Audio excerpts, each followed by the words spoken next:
Hello दोस्तों, मैं हूं सूरज और स्वागत करता हूं आपका आपके अपने चैनल देसी पढ़ाकू पे। आज की इस वीडियो में हम देखेंगे 100 golden rules for common error. आपने कहा था कि आपको कॉमन ईरर और फिल इन द ब्लैंक्स में बहुत दिक्कत आ रही है, तो उससे रिलेटेड ये मैं वीडियो बना रहा हूं और इसमें आपके सारे कॉमन ईरर जो जो इंपॉर्टेंट है और जो एग्जाम में आते हैं, ठीक है, मैं एग्जाम से बाहर की बातें नहीं कर रहा हूं, जो भी एग्जाम में आते हैं और जो इंपॉर्टेंट पॉइंट्स है उनमें से 100 को मैंने चूज किया है और 100 का 100 जो है पूरे एग्जाम के लिए आपके बहुत इंपॉर्टेंट है। चाहे वो एसएससी सीजीएल का हो, सीएचएसएल का हो, एमटीएस का हो, अस्टेनो का हो, जीडी का हो, कोई सा भी एसएससी का एग्जाम हो, सबके लिए ये बेनिफिट होगा। तो चलिए शुरू करते हैं वीडियो को। वीडियो शुरू करने से पहले बस एक रिक्वेस्ट है, अगर आप चैनल पर नए हो तो चैनल को सब्सक्राइब कर देना और वीडियो पसंद आए तो वीडियो को लाइक कीजिए और जितना हो सके शेयर कीजिए। चलिए देखते हैं और बहुत ध्यान से आप समझिएगा इसको। सबसे पहला जो रूल है वो है some noun always take a singular verb. यानी नाउन में हमें कंफ्यूजन हो जाता है, हमें देख करके वो लगता है कि यार सिंगुलर है और उसका यूज जो है प्लुरल की तरह होता है, और देखने से वो प्लुरल लगता है और उसका यूज जो होता है वो सिंगुलर की तरह लगता है। और इसी से रिलेटेड भर भर के एग्जाम में जो है क्वेश्चन पूछे जाते हैं। तो यहाँ पे देखेंगे कुछ ऐसे नाउन्स हैं जो क्या दिखने में आपको लगेंगे कि हाँ ये बहुत ज्यादा क्या है, प्लुरल है, या फिर जैसे मैथमेटिक्स है, फिजिक्स है, तो सबके लास्ट में आपको एस मिलेंगे। इकोनॉमिक्स है तो ऐसा लगेगा कि हाँ ये क्या है, प्लुरल है, लेकिन नहीं, इनका यूज जो है सिंगुलर की तरह होता है। देखिएगा कौन कौन से वर्ड है और उसे लर्न करने की कोशिश कीजिएगा आप।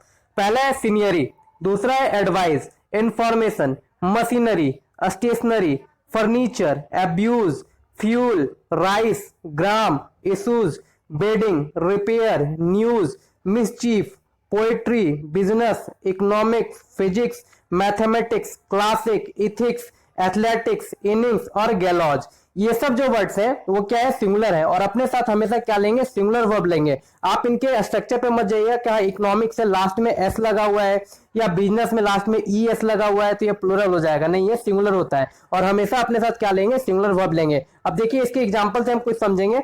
दिया हुआ द सीनियरी ऑफ कश्मीर आर इंसेंटिंग, मतलब कश्मीर का जो दृश्य है बहुत इंचेंटिंग है, लुभावना है, हम ऐसे बोल सकते हैं।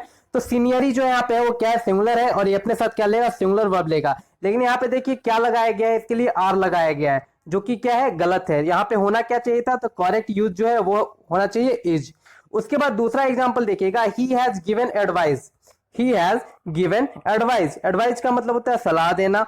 यहाँ पे देखिए क्या लगा हुआ है, हैज, सॉरी, यहाँ पे क्या लगा हुआ है, हैज, जो कि क्या है, सिंगुलर है। और ये इसलिए लगा गया है क्योंकि एडवाइस जो है वो क्या है, सिंगुलर है। लेकिन यहाँ पे इन्होंने क्या रॉन्ग कर दिया है, एडवाइजेज कर दिया है। एडवाइस को क्या बना दिया है, एडवाइजेज। देखिए एडवाइस का मतलब सलाह होता है, एडवाइजेज अगर हमने कर दिया तो उसका कुछ और अर्थ निकल जाता है, इसलिए एडवाइस का हम एडवाइजेज नहीं बना सकते हैं।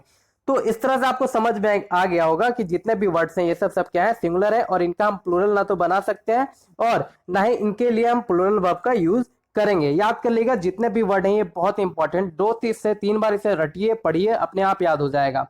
उसके बाद का जो वर्ड है देखिए, some nouns are singular in meaning but they are use as a plural noun and always check a plural. कुछ ऐसे नाउन्स हैं जिनका मीनिंग जो है सिंगुलर में होता है लेकिन उनका यूज जो है हम प्लुरल फॉर्म में करते हैं और उनके साथ हमेशा प्लुरल वर्ब का यूज होता है। अब वो कौन कौन से हैं, जैसे कैटल, कैटल का मतलब क्या, मवेशी होता है। Gentry, vermin, peasantry, artillery, people, clergy, company और पुलिस, ये सब ऐसे वर्ड है जो क्या है, दिखने में सिंगुलर है और ये सिंगुलर है लेकिन अपने साथ हमेशा क्या लेते हैं, प्लुरल वर्ब का फॉर्म लेते हैं। जैसे देखिए कैटल का मतलब मवेशी होता है, मवेशी का मतलब समझ पा रहे हो, गाय भैंस बकरियों का झुंड, उसी को हम क्या कहते हैं, मवेशी कहते हैं। तो यहाँ पे दिया हुआ है the cattle is grazing in the ground, मतलब कैटल में क्या कर रहे हैं, ग्राउंड में कैटल लोग क्या कर रहे हैं, टहल रहे हैं। तो यहाँ पे ध्यान से देखिएगा, यहाँ पे इन्होंने क्या कर दिया है, इज का प्रयोग कर दिया गया है जो कि गलत है। तो कैटल के साथ हमेशा क्या आएगा, प्लुरल वर्ब का यूज होगा। तो यहाँ पे करेंगे हम आर का यूज, यानी कि इज की जगह पे क्या हो जाएगा, आर हो जाएगा। उसी तरह से सेकंड एग्जांपल को बड़े ध्यान से समझिएगा, पुलिस, पुलिस जो है उसके साथ लगाया गया यहाँ पे police has controlled the situation. तो पुलिस के साथ यहाँ पे यूज किया गया हैज का, जो कि क्या है, बहुत गलत है। तो इसके लिए क्या होना चाहिए था, हैव का यूज करना चाहिए था यहाँ पे, क्योंकि पुलिस क्या है, तो प्लुरल के रूप में इसका यूज किया जाता है। तो प्लुरल जब इसका प्लुरल के रूप में जब इसका यूज किया जाता है तो इसके साथ प्लुरल वर्ब का ही हम प्रयोग करेंगे। चलिए उसके बाद है थर्ड। देखिए बहुत स्पीड में मैं बढ़ूंगा क्योंकि मुझे पता है आपकी टाइम की वैल्यू और आपके पास बहुत कम समय है, तो मुझे पता है कि आपके पास बहुत टाइम कम है, इसलिए मैं जल्दी जल्दी बोलने की कोशिश करूंगा। आप भी जल्दी जल्दी इसे देख लीजिएगा वीडियो को। दिया हुआ some nouns are always use in the plural form and always take a plural verb. कुछ क्या है, नाउन जो है वो दिखने में भी प्लूरल लगेंगे और अपने साथ वो प्लूरल वर्ब का भी प्रयोग करते हैं। तो कैसे देखिएगा, जैसे हमने कहा trousers, scissors, spectacles, stocking, shorts, measles, goods, arms, premises, thanks, tidings, annals, cattles. तो ये सब जो वर्ड है वो क्या है, प्लूरल है और अपने साथ हमेशा प्लूरल वर्ब का फॉर्म लेते हैं। तो यहाँ पे देखने वाली बात ये है कि जैसे ट्राउजर्स, तो ट्राउजर मैंने कहा, तो ट्राउजर के कितने पार्ट होते हैं, तो दो पार्ट होते हैं ना। सीजर, सीजर्स का मतलब कैची, कैची के कितने पार्ट होते हैं, तो दो पार्ट होते हैं। उसके बाद स्पेक्टिकल्स, जैसे हम चश्मा पहनते हैं तो गॉगल्स पहनते हैं, गॉगल्स में कितने पार्ट होते हैं, तो दो पार्ट होते हैं। उसी तरह से स्टॉकिंग है, शॉर्ट्स है, मीजल बीमारी है, गुड्स है, आर्म्स है, आर्म्स का मतलब धन, गुड्स का मतलब वही संपत्ति वगैरह। तो इस तरह से ये जितने भी वर्ड हैं वो क्या है, प्लूरल है और ये अपने साथ हमेशा प्लूरल वर्ब का यूज करते हैं, यानी कि इनके साथ लगता है। तो देखिए क्या है एग्जांपल में, फर्स्ट है वेयर इज माई ट्राउजर्स, तो ये गलत हो गया, वेयर इज माई ट्राउजर्स नहीं, वेयर आर माई ट्राउजर्स, यानी इसके साथ हम किसका प्रयोग करेंगे, आर का, क्योंकि ट्राउजर जो है प्लूरल है। उसके बाद है वेयर इज माई ट्राउजर्स, अब यहाँ पे क्या है, सॉरी यहाँ पे है वेयर आर माई ट्राउजर्स, तो ये सेकंड वाला क्या हो जाएगा, सही हो जाएगा, क्योंकि यहाँ पे इज ना होकर के क्या होना चाहिए, आर होना चाहिए। उसी तरह से यहाँ पे दिया हुआ है क्या, spectacles is a costly item. अब ध्यान से देखिएगा, यहाँ पे लगा दिया स्पेक्टिकल्स के साथ क्या लगाया गया है, इज का प्रयोग किया गया है, जो कि गलत है। तो इसके साथ किसका प्रयोग होना चाहिए था, आर का। तो करेक्ट यूज क्या होगा, spectacles are costly items. Clear हो गया। तो इस तरह से आप इसे याद रख लेना और बहुत एग्जाम में ये काम आएगा आपके लिए, और इसी से रिलेटेड एग्जाम में क्वेश्चन भी आएंगे। उसके बाद है there are some noun that indicate length, measure, money, weight और नंबर। कुछ ऐसे नाउन है जो लेंथ को इंडिकेट करते हैं, मेजर को इंडिकेट करते हैं, मनी को इंडिकेट करते हैं और वेट और नंबर को इंडिकेट करते हैं। When they are preceded by a numeral they remain unchange in form. देखिए अब यहाँ पे क्या है, जैसे फुट है, मीटर है, पेयर है, पेयर का मतलब जोड़ा, स्कोर, डजन, हेड, ईयर, 100, 1000 और मिलियन। तो ये सब क्या शो करते हैं, तो ये सब नंबर शो करते हैं, लेंथ शो करते हैं, मेजर शो करते हैं, मनी शो करते हैं, वेट शो करते हैं। तो इन सब के लिए देखिए क्या यूज है, यहाँ पे it is a 5 years degree course. अब यहाँ पे क्या है, यहाँ पे नंबरल का प्रयोग किया गया। न्यूमरल का मतलब क्या, नंबर। जैसे यहाँ पे हमने यूज किया अ 5, तो अ 5 के बाद हम यहाँ पे ईयर्स नहीं यूज करेंगे, यहाँ पे हम यूज करेंगे क्या, ईयर का। It is a 5 year degrees course. ठीक है, क्या होगा, इट इज अ 5 year, ना कि ईयर्स, डिग्री कोर्स। तो ये गलत हो गया फर्स्ट वाला, यहाँ पे ईयर्स की जगह पे क्या होना चाहिए, ईयर। सेकंड है I have 7 dozen of shoes, ना होकर के यहाँ पे क्या होगा, आई हैव 7 डजन। ठीक है, मेरे पास 7 मतलब 7 डजन क्या है, जूते हैं। तो यहाँ पे क्या होना चाहिए था, डजन ना होकर के यहाँ पे होना चाहिए था डजन। तो इस तरह से आपको पता चल गया कि जो भी नंबर शो करने वाले हैं, वेट शो करने वाले हैं, या फिर लेंथ शो करने वाले नाउन है, या फिर वेट शो करने वाले नाउन है, उनके पहले अगर कोई न्यूमरल एडजेक्टिव आ गया, यानी जैसे आ गया 5, 6, 7, तो हम इसके बाद जो आएगा हमारा ये सब नाउन, उनके साथ हम सिंगुलर जो सिंगुलर नाउन है उनका प्रयोग करेंगे, ना कि हम डजन का डजन कर देंगे, या स्कोर का स्कोर्स कर देंगे, पेयर का पेयर्स कर देंगे। नहीं, ऐसा करेंगे तो गलत हो जाएगा। इसी तरह से एग्जाम में क्वेश्चन पूछेंगे। उसके बाद है collective noun such as the jury, public, team, committee, government, audience, orchestra, company, etc are use both है सिंगुलर एंड प्लूरल। ये सब जो है सिंगुलर और प्लूरल दोनों की तरह यूज होते हैं। कुछ नाउन्स ऐसे हैं जो सिंगुलर और प्लूरल दोनों की तरह यूज होते हैं। तो देखिएगा यहाँ पे सबसे पहला तो यहाँ पे जूरी, क्योंकि जूरी से एग्जाम में बहुत सारे क्वेश्चन आते हैं, बहुत सारे क्या मतलब बहुत बार एग्जाम में क्वेश्चन आया जूरी से रिलेटेड ही। देखिए दिया हुआ the jury was divided in their opinion, the jury was divided in their opinion. अब यहाँ पे क्या है, वॉच का यूज कर दिया गया है। वॉच का यूज यहाँ पे गलत है, यहाँ पे यूज होना चाहिए वर का। क्यों वर का यूज होना चाहिए था, क्योंकि जो जूरी है वो अपने ओपिनियन के अनुसार डिवाइड हो गई। ऐसा जूरी का मतलब होता है पंच, यानी पंचायत। तो जब जूरी अपना डिसीजन सुनाएगी, तो जब जूरी ने अपना डिसीजन सुनाया मतलब पांचों व्यक्ति मिलकर सुनाया, मतलब वो सिंगुलर हुआ। लेकिन यहाँ पे क्या है कि जूरी जो है अपने ओपिनियन के अकॉर्डिंग डिवाइड हो गई, तो डिवाइड हो गई तो वो इंडिविजुअल हो गई, सब अपने अपने की बात कर रहा है। तो वहां पे क्या हो गया, ये प्लूरल का यूज होगा उस टाइम में। और अगर ऐसे कहूं कि हाँ the jury has taken their seat, तो यहाँ पे भी देखो मतलब जूरी ने अपना अपना सीट लिया, तो वहां पे भी हम क्या करेंगे, हैव का यूज कर देंगे, द जूरी हैव, है ना। उसी तरह से यहाँ पे क्या दिया हुआ है सेकंड वाला देखना, the team have not arrived at. Team जो है अभी तक नहीं आई है। तो यहाँ पे टीम जो है सिंगुलर की तरह भी यूज होता है, प्लूरल की तरह, लेकिन यहाँ पे किस तरह से यूज होगा, तो यूज होगा सिंगुलर की तरह, क्योंकि टीम अभी तक नहीं पहुंची है। तो टीम का मतलब क्या, टीम का मतलब पूरी टीम, ठीक है, मतलब यहाँ पे सिंगुलर का बोध करा रहा है। जब टीम पूरी एक साथ हो तो यहाँ पे सिंगुलर का यूज करेंगे, यहाँ पे हैव की जगह पे क्या हो जाएगा, हैज हो जाएगा। बात समझ में आ रही होगी आपको? बिल्कुल ध्यान से समझिएगा, धीरे धीरे समझिएगा, ताकि अच्छे से आपको एग्जाम में ये सब मदद करे। उसके बाद का जो है वर्ड, वह some nouns have one meaning in the singular and another in the plural. यानी कुछ ऐसे नाउन्स हैं जिनका सिंगुलर में कुछ और मतलब निकलता है और प्लूरल में कुछ और मतलब निकलता है। जैसे एडवाइस, एडवाइस का मतलब क्या होता है, काउंसल, ठीक है, क्या काउंसल का मतलब समझ सकते हो आप, सलाह देना। लेकिन जब एडवाइजेज की बात हो गई तो एडवाइजेज का मतलब होता है इंफॉर्मेशन देना। उसी तरह से एयर, एयर का मतलब क्या होता है, एटमॉस्फेयर, हवा, है ना। लेकिन जब एयर्स हो गया यानी प्लूरल बन गया तो इसका मतलब हो जाता है प्राउड, यानी कि ऐसा बोल सकते हो हवा पानी देना, बोलते हैं ना कि तुम बहुत बोस्टफुल हो, या फिर बहुत हवा पानी देते हो, या फिर हवा में उड़ते हो, तो यही होता है एयर्स, मतलब बहुत प्राउड फील कर रहे हो, घमंडी हो। उसके बाद ऑथोरिटी, ऑथोरिटी का मतलब होता है कमांड, है ना, कमांड देना।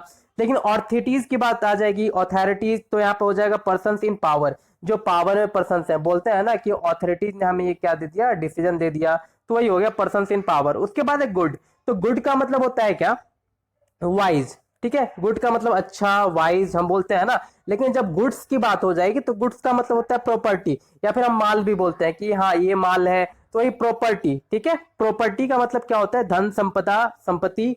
उसके बाद है, ध्यान से देखिएगा, अगला जो है आयरन, आयरन का मतलब होता है, ऐसा आपको पता है, मेटल, है ना, लोहा। लेकिन यहाँ पे क्या है, यहाँ पे जो दिया हुआ है आयरन, यहाँ पे देखिएगा दो चीजें हैं, यहाँ पे सिंगुलर का मतलब आयरन का मतलब क्या, मेटल, और दूसरा जो है आयरन का मतलब क्या होता है, फेटर, फेटर का मतलब क्या होता है, जंजीर, जंजीर बोल सकते हो आप, या फिर हथकड़ी बोल सकते हो। तो फेटर का मतलब हथकड़ी भी या फिर जंजीर भी, और इसे हम गाँव में सिक्कड़ भी बोलते हैं।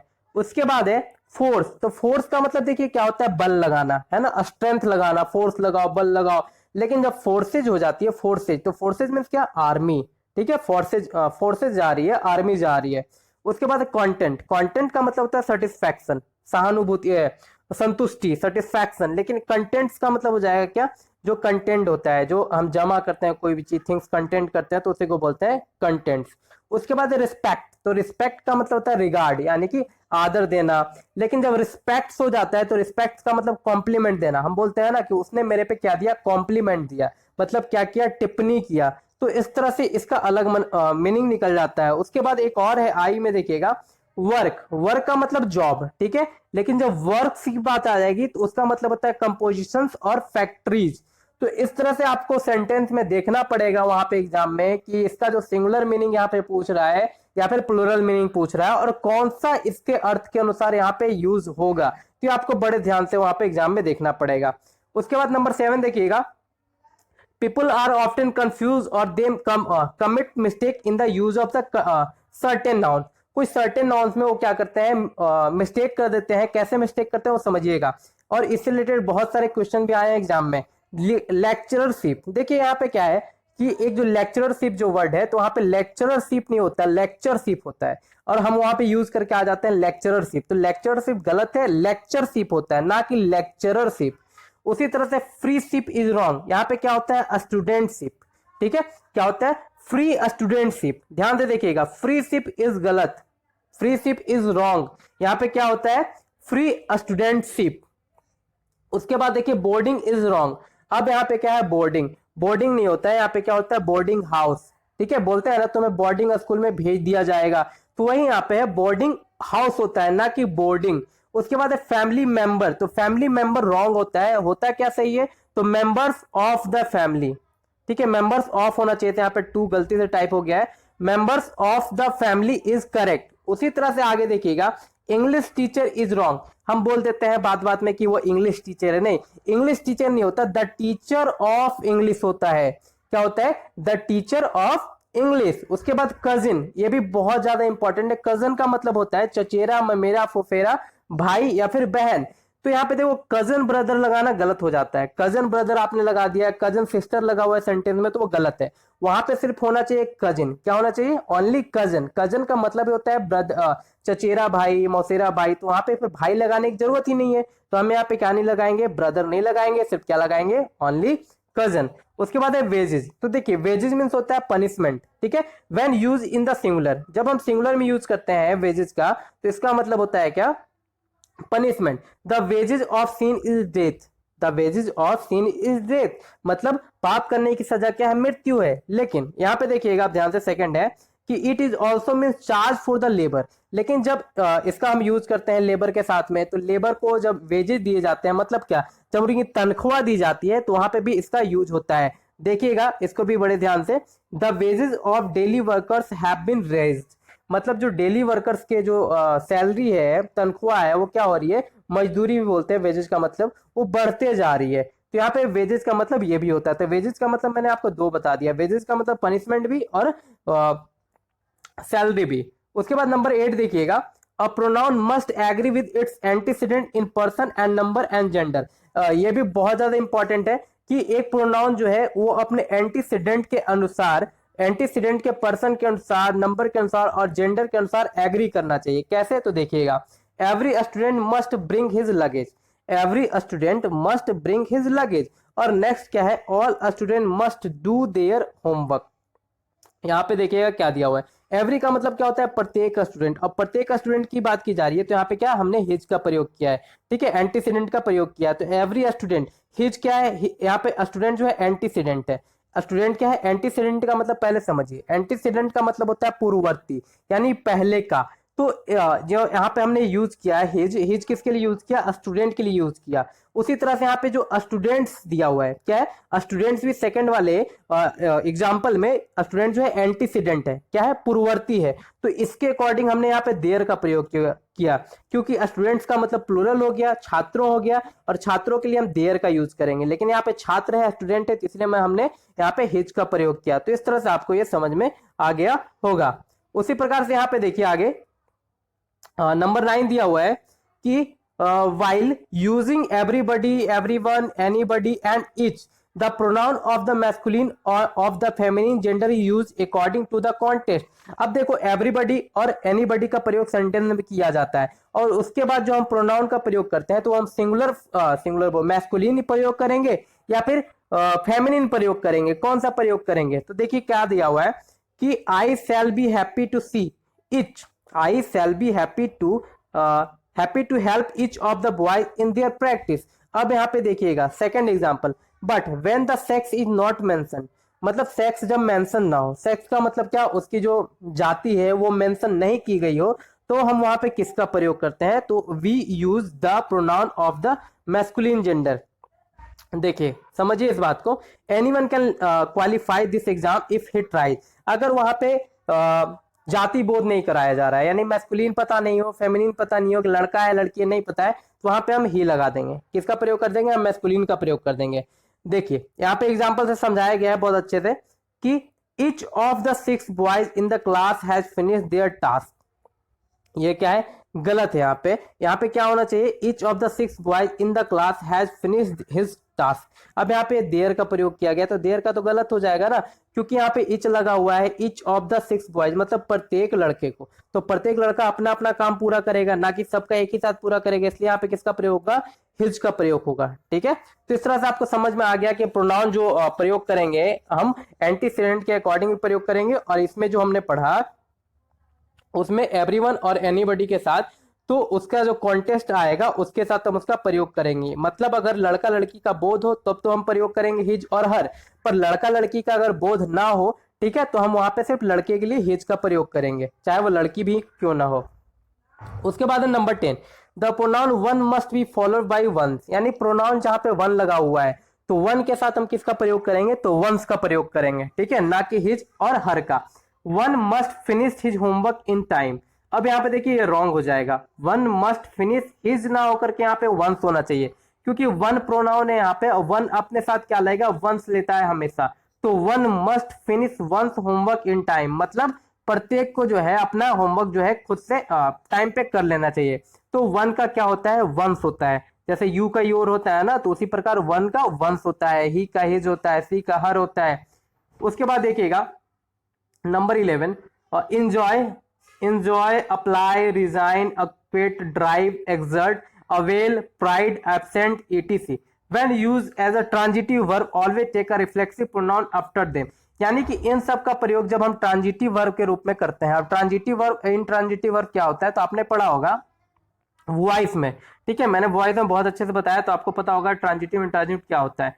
तो जब भी इनका प्रयोग जो है ट्रांजिटिव वर्ब के रूप में होता है, तो अपने साथ जो है रिफ्लेक्सिव प्रोनाउन लेते हैं। रिफ्लेक्सिव प्रोनाउन आपको याद आ रहा होगा, my self, your self, himself, तो उसी को हम रिफ्लेक्सिव प्रोनाउन कहते हैं। जैसे देखिएगा, when self is added to my, your, him, her and it, and self to our and them, they are known as reflexive pronoun. मतलब योर के साथ जब सेल्फ लगा देते हैं, माई के साथ सेल्फ लगा देते हैं, एंड के साथ एंड के बाद जो इट है, इट के साथ सेल्फ लगा देते हैं, तो इन सब के साथ जब हम सेल्फ और सेल्फ लगाते हैं तो ये रिफ्लेक्सिव प्रोनाउन बन जाता है। अब देखिएगा, दिया हुआ example, he absented from the meeting, he absented from the meeting, तो यहाँ पे ये गलत हो जाएगा, होना क्या चाहिए था, ही एब्सेंटेड हिमसेल्फ फ्रॉम द मीटिंग। क्या होगा, ही एब्सेंटेड हिमसेल्फ फ्रॉम द मीटिंग, तो ये हो जाएगा हमारा राइट आंसर। उसके बाद का जो वर्ड है वो है, अब 12 नंबर देखिएगा, 12 नंबर में क्या कह रहा है, who denotes the subject and हुम is use for the object. मतलब हु जो है वो सब्जेक्ट की तरह यूज किया जाता है और हुम जो है ऑब्जेक्ट को डिनोट करता है, या फिर ऑब्जेक्ट को डिनोट करने के लिए हुम का यूज किया जाता है। तो चलिए देखिए एग्जांपल से, हु का सबसे पहले एग्जांपल है, it is the subject of a verb. ये क्या हो सकता है, किसी भी वर्ब का सब्जेक्ट बन सकता है। जैसे who gave you that book, मतलब ये पुस्तक तुम्हें किसने दी। तो यहाँ पे हु जो है यहाँ पे सब्जेक्ट बन गया, क्या बन गया, सब्जेक्ट बन गया, किसका, वर्ब का। अब अगला जो एग्जांपल दिखेगा आप हुम का, तो हुम का मैंने क्या बताया, हुम का जो यूज होता है वो ऑब्जेक्ट की तरह यूज होता है। जैसे एग्जांपल से यहाँ पे दिया हुआ है क्या, हुम शुड आई कॉल, मतलब मुझे किसे कॉल करना चाहिए, तो किसे, हुम मतलब मुझे किसे, तो यहाँ पे ऑब्जेक्ट की तरह कौन यूज किया जा रहा है, तो हुम का प्रयोग किया जा रहा है। तो हु और हुम में आपको डिफरेंस पता चल गया होगा, हु जो है सब्जेक्ट की तरह यूज किया जाता है और हुम जो है ऑब्जेक्ट की तरह यूज किया जाता है वर्ब के लिए। अब नंबर 13 देखिएगा, नंबर 13 क्या कह रहा है कि when two or more singular noun are connected by either or neither nor and or the pronoun used in singular। जब दो सेंटेंस या बोल सकते हो, जब दो नाउन बोल सकते हो आप, जब दो नाउन जो है किसी सेंटेंस में आइदर और के साथ और नाइदर नॉर के साथ जुड़ा हो, तो वर्ब जो होगा आगे आने वाला वो क्या होगा, सिंगुलर होगा। देखिए दिया हुआ है, आइदर रोहन और Sohan will give their bite. यहाँ पे क्या है, यहाँ पे रोहन और सोहन दो नाउन है और दोनों नाउन किससे जुड़े हुए हैं, तो आइदर और से जुड़े हुए हैं। और आइदर और से जब जुड़ गए तो ये क्या देंगे अपने साथ जब भी ये लेंगे तो सिंगुलर वर्ब जो है अपने साथ यूज करेंगे या फिर लेंगे। तो यहाँ पे देखिए क्या है, आगे आने वाला प्रोनाउन भी जो है सिंगुलर होगा, इसलिए यहाँ पे देखिए देयर लगा हुआ है जो कि गलत है। तो यहाँ पे प्रोनाउन क्या आना चाहिए, यहाँ पे आना चाहिए हिज, जो कि सेकंड वाले में सही करेक्ट करके बताया गया है। तो इन सब का भी आपको ख्याल रखना है कि कहाँ पे जो है प्रोनाउन सब्जेक्ट के लिए कौन सा यूज किया जाएगा, सिंगुलर यूज किया जाएगा या प्लूरल। तो फिर से याद कीजिए एक बार, फिर से एक बार रिपीट करना है कि आइदर और के साथ जब दो नाउन जुड़े हो तो आगे आने वाला वर्ब भी सिंगुलर होगा और आगे आने वाला जो प्रोनाउन यूज होगा इसके लिए वो भी क्या होगा, सिंगुलर की तरह यूज होगा। दिया हुआ है सिंगुलर तो सिंगुलर याद रखिएगा। उसके बाद का जो वर्ड है, जो रूल है वो है when a singular and a plural noun are joined by or nor the pronoun must be plural. दो जब यहाँ पे बताया जा रहा है कि जब सिंगुलर एंड एक सिंगुलर हो, क्या हो, एक जो है सब्जेक्ट सिंगुलर हो यानी एक नाउन क्या हो, सिंगुलर हो और दूसरा नाउन क्या हो, प्लूरल हो और दोनों और या नॉर से जुड़े हो, तो आगे आने वाला जो वर्ब होगा या फिर प्रोनाउन होगा वो क्या होगा, प्लूरल होगा। दिया हुआ है क्या, आइदर द स्टूडेंट, क्या लिखा हुआ है, आइदर द स्टूडेंट और हिज टीचर्स, यानी क्या स्टूडेंट जो है सिंगुलर है और टीचर्स प्लूरल है, दोनों जुड़े किससे हैं, तो और से जुड़े हुए हैं, यानी आइदर और से जुड़े हुए हैं। तो आगे आने वाला जो वर्ब होगा प्रोनाउन होगा वो क्या होगा, प्लूरल होगा। यहाँ तो हिज जो है यहाँ पे ना होकर के यहाँ पे क्या होना चाहिए, देयर होना चाहिए। और इससे पहले हमने क्या पढ़ा था, वहां पे क्या होना चाहिए, हिज होना चाहिए। तो अब आपको बातें समझ में आ रही होगी कहाँ कहाँ पे माइनर मिस्टेक करके एग्जाम में क्वेश्चन पूछे जाते हैं। अब अगला जो देखिएगा रूल वो है whose is use for living person. Whose का प्रयोग जो है लिविंग थिंग के लिए यूज किया जाता है, वहीं विच का प्रयोग जो है हम लाइफलेस ऑब्जेक्ट यानी कि निर्जीव वस्तुओं के लिए करते हैं। तो दिया हुआ विच नॉवेल डिड यू सेलेक्ट, यहाँ पे विच क्या है लिखा हुआ, विच नॉवेल, यानी नॉवेल क्या है, नॉवेल है जो है एक निर्जीव वस्तु है ना, निर्जीव है, नॉवेल का मतलब उपन्यास होता है। तो इसके लिए हम किसका प्रयोग करेंगे, विच का प्रयोग करेंगे। Whose photograph is lying there, अब यहाँ पे देखिए हुज फोटोग्राफ, मतलब किसकी फोटो है ना, किसकी फोटो यहाँ पे पड़ी हुई है, तो यहाँ पे किसका हमने प्रयोग किया, हुज का प्रयोग किया। उसके बाद है each other is used when there are two subject or object and one other when there are more. अब यहाँ पे देखिए क्या बोला जा रहा है रूल में, सिंपली मैं आपको समझाता चला जाऊंगा। दिया हुआ इच अदर का प्रयोग हम कहाँ करते हैं, तो जब दो सब्जेक्ट को जोड़ने का काम हो तो हम वहां पे इच अदर का प्रयोग करते हैं। और जब वन अनदर का प्रयोग कहाँ पे करते हैं, जब दो से ज्यादा हो, क्या हो, दो से ज्यादा जब सब्जेक्ट का यूज किया जाए तो हम वहां पे किसका प्रयोग करेंगे, तो वन अनदर का। एग्जाम्पल समझिएगा, Ram and Sita loved each other, Ram और सीता लव्ड ईच अदर। लेकिन सेकंड एग्जाम्पल जस्ट दिया हुआ है क्या, those 5 students who are sitting there love one another. Those 5 students, यहाँ पे 5 स्टूडेंट की बात की जा रही है जो कि दो से ज्यादा है, तो यहाँ पे आप किसका प्रयोग करेंगे, वन अनदर का प्रयोग करेंगे, जो कि सेकंड में किया गया है। लेकिन यहाँ पे सिर्फ जो है राम और सीता है, तो राम और सीता के लिए किसका प्रयोग किया जाएगा, ईच अदर का, यानी दो के लिए ईच अदर और दो से ज्यादा के लिए वन अनदर का प्रयोग करेंगे। नेक्स्ट देखिएगा, दिया हुआ है कि when a pronoun stand for a collective noun it must be in the singular and in the neuter gender if the collective noun is viewed as a whole, but if it gives an idea of different entitles plural noun is used। कहने का मतलब ये है, समझिएगा कि जब जैसे collective noun दिया हुआ क्या है, जो जूरी है, जूरी का मतलब क्या होता है, पंच, जैसे जूरी है, पार्लियामेंट है, ये सब क्या है, कलेक्टिव नाउन है, मतलब ग्रुप ऑफ पर्संस है। तो इन मतलब इनका जब बात किया जाए तो ये जब आपस में डिवाइड हो जाएंगे, क्या हो जाएंगे, जब आपस में डिवाइड हो जाएंगे तो इनके साथ जो प्रोनाउन लगेगा वो लगेगा प्लूरल। लेकिन जब ये यूनिटी में कोई भी डिसीजन सुनाएंगे तो वो जो होगा, इनका जो आगे आने वाला प्रोनाउन जो होगा वो होगा सिंगुलर। बात समझ में आ गई, मतलब अगर इनमें मतभेद हो गया और ये जूरी बट गई तो यहाँ पे हम प्रयोग करेंगे प्लूरल का। लेकिन जब जूरी यूनाइटेड है और सब जूरी ने एकमत होकर के फैसला सुनाया है तो हम वहां पे यूज करेंगे सिंगुलर का। अब इतनी सी बात यहाँ पे समझिएगा, जैसे दिया हुआ the jury give its verdict, ठीक है, मतलब क्या, here the jury give the idea of one whole, मतलब पूरी जूरी ने मिलकर के एक आइडिया दिया, मतलब यहाँ पे हम किसका प्रयोग करें, इट्स का, यानी सिंगुलर का, क्योंकि किसी एक जूरी ने इंडिविजुअली नहीं दिया है वर्डिक्ट, सबने मिल करके दिया है, तो यूनिटी है, इसलिए यहाँ पे हम सिंगुलर का प्रयोग कर रहे हैं। तो इस तरह से आपको समझ में आ गया। लेकिन अब इसके अलावा जो हमें समझना है कि दूसरा, अब इसके साथ हम प्लूरल का यूज कब करेंगे, जब सेकेंड एग्जाम्पल देखिए, the jury were divided in their opinions, जब जूरी जो है अपने ओपिनियन में डिवाइड हो रही है, ठीक है, मतलब अपने ओपिनियन के अकॉर्डिंग वो डिवाइड हो गई, तो जब डिवाइड हो गई तो ग्रुप ऑफ पर्सन जो है बट गए, और बट गए तो सबके लिए तो अलग अलग लगेगा, इसलिए हम यहाँ पे किसका प्रयोग कर रहे हैं, देयर का प्रोनाउन का प्रयोग कर रहे हैं, किसका प्रयोग कर रहे हैं, तो देयर का, और यहाँ पे किसका प्रयोग कर रहे थे, इट्स का। अब इतनी से बात आपको बिल्कुल क्लियर हो गई होगी। अब आगे देखिएगा, आगे क्या कह रहा है, number 18, if pronouns of different persons are to be used together in a sentence, the serial order of a person should be as follows: second person, third person and first person in normal sentence। मतलब normal sentence में जब तीनों दिए हुए हो, first person दिए हुए हो, सेकंड पर्सन दिए हुए, थर्ड पर्सन दिए हुए, तो हम किस पर्सन को आगे रखेंगे, उसका रूल सिंपल सा है 231। कितना याद रखना है आपको, 231 याद रखना है, 231 रूल याद रखिए। जब नॉर्मल सेंटेंस की बात की जा रही हो तो हमारा जो सब्जेक्ट का जो सीक्वेंस होगा वो इस तरह से होगा, सबसे पहले सेकंड पर्सन, उसके बाद थर्ड पर्सन, उसके बाद फर्स्ट पर्सन, यानी सबसे पहले जो हमारे सामने है उसके बारे में बात करेंगे, उसके बाद जो हमारे सामने नहीं है मतलब थर्ड पर्सन के बारे में बात करेंगे, और सबसे लास्ट में अपने बारे में बात करेंगे, खुद के बारे में, किसमें, तो नॉर्मल सेंटेंस में। लेकिन जब कोई गिल्टी बताना हो, दोष बताना हो कि हाँ हमने एक गलत काम किया है, तो सबसे पहले अपना नाम लेंगे, किसका नाम लेंगे, सबसे पहले अपना नाम लेंगे, तो हम फर्स्ट पर्सन का प्रयोग करेंगे।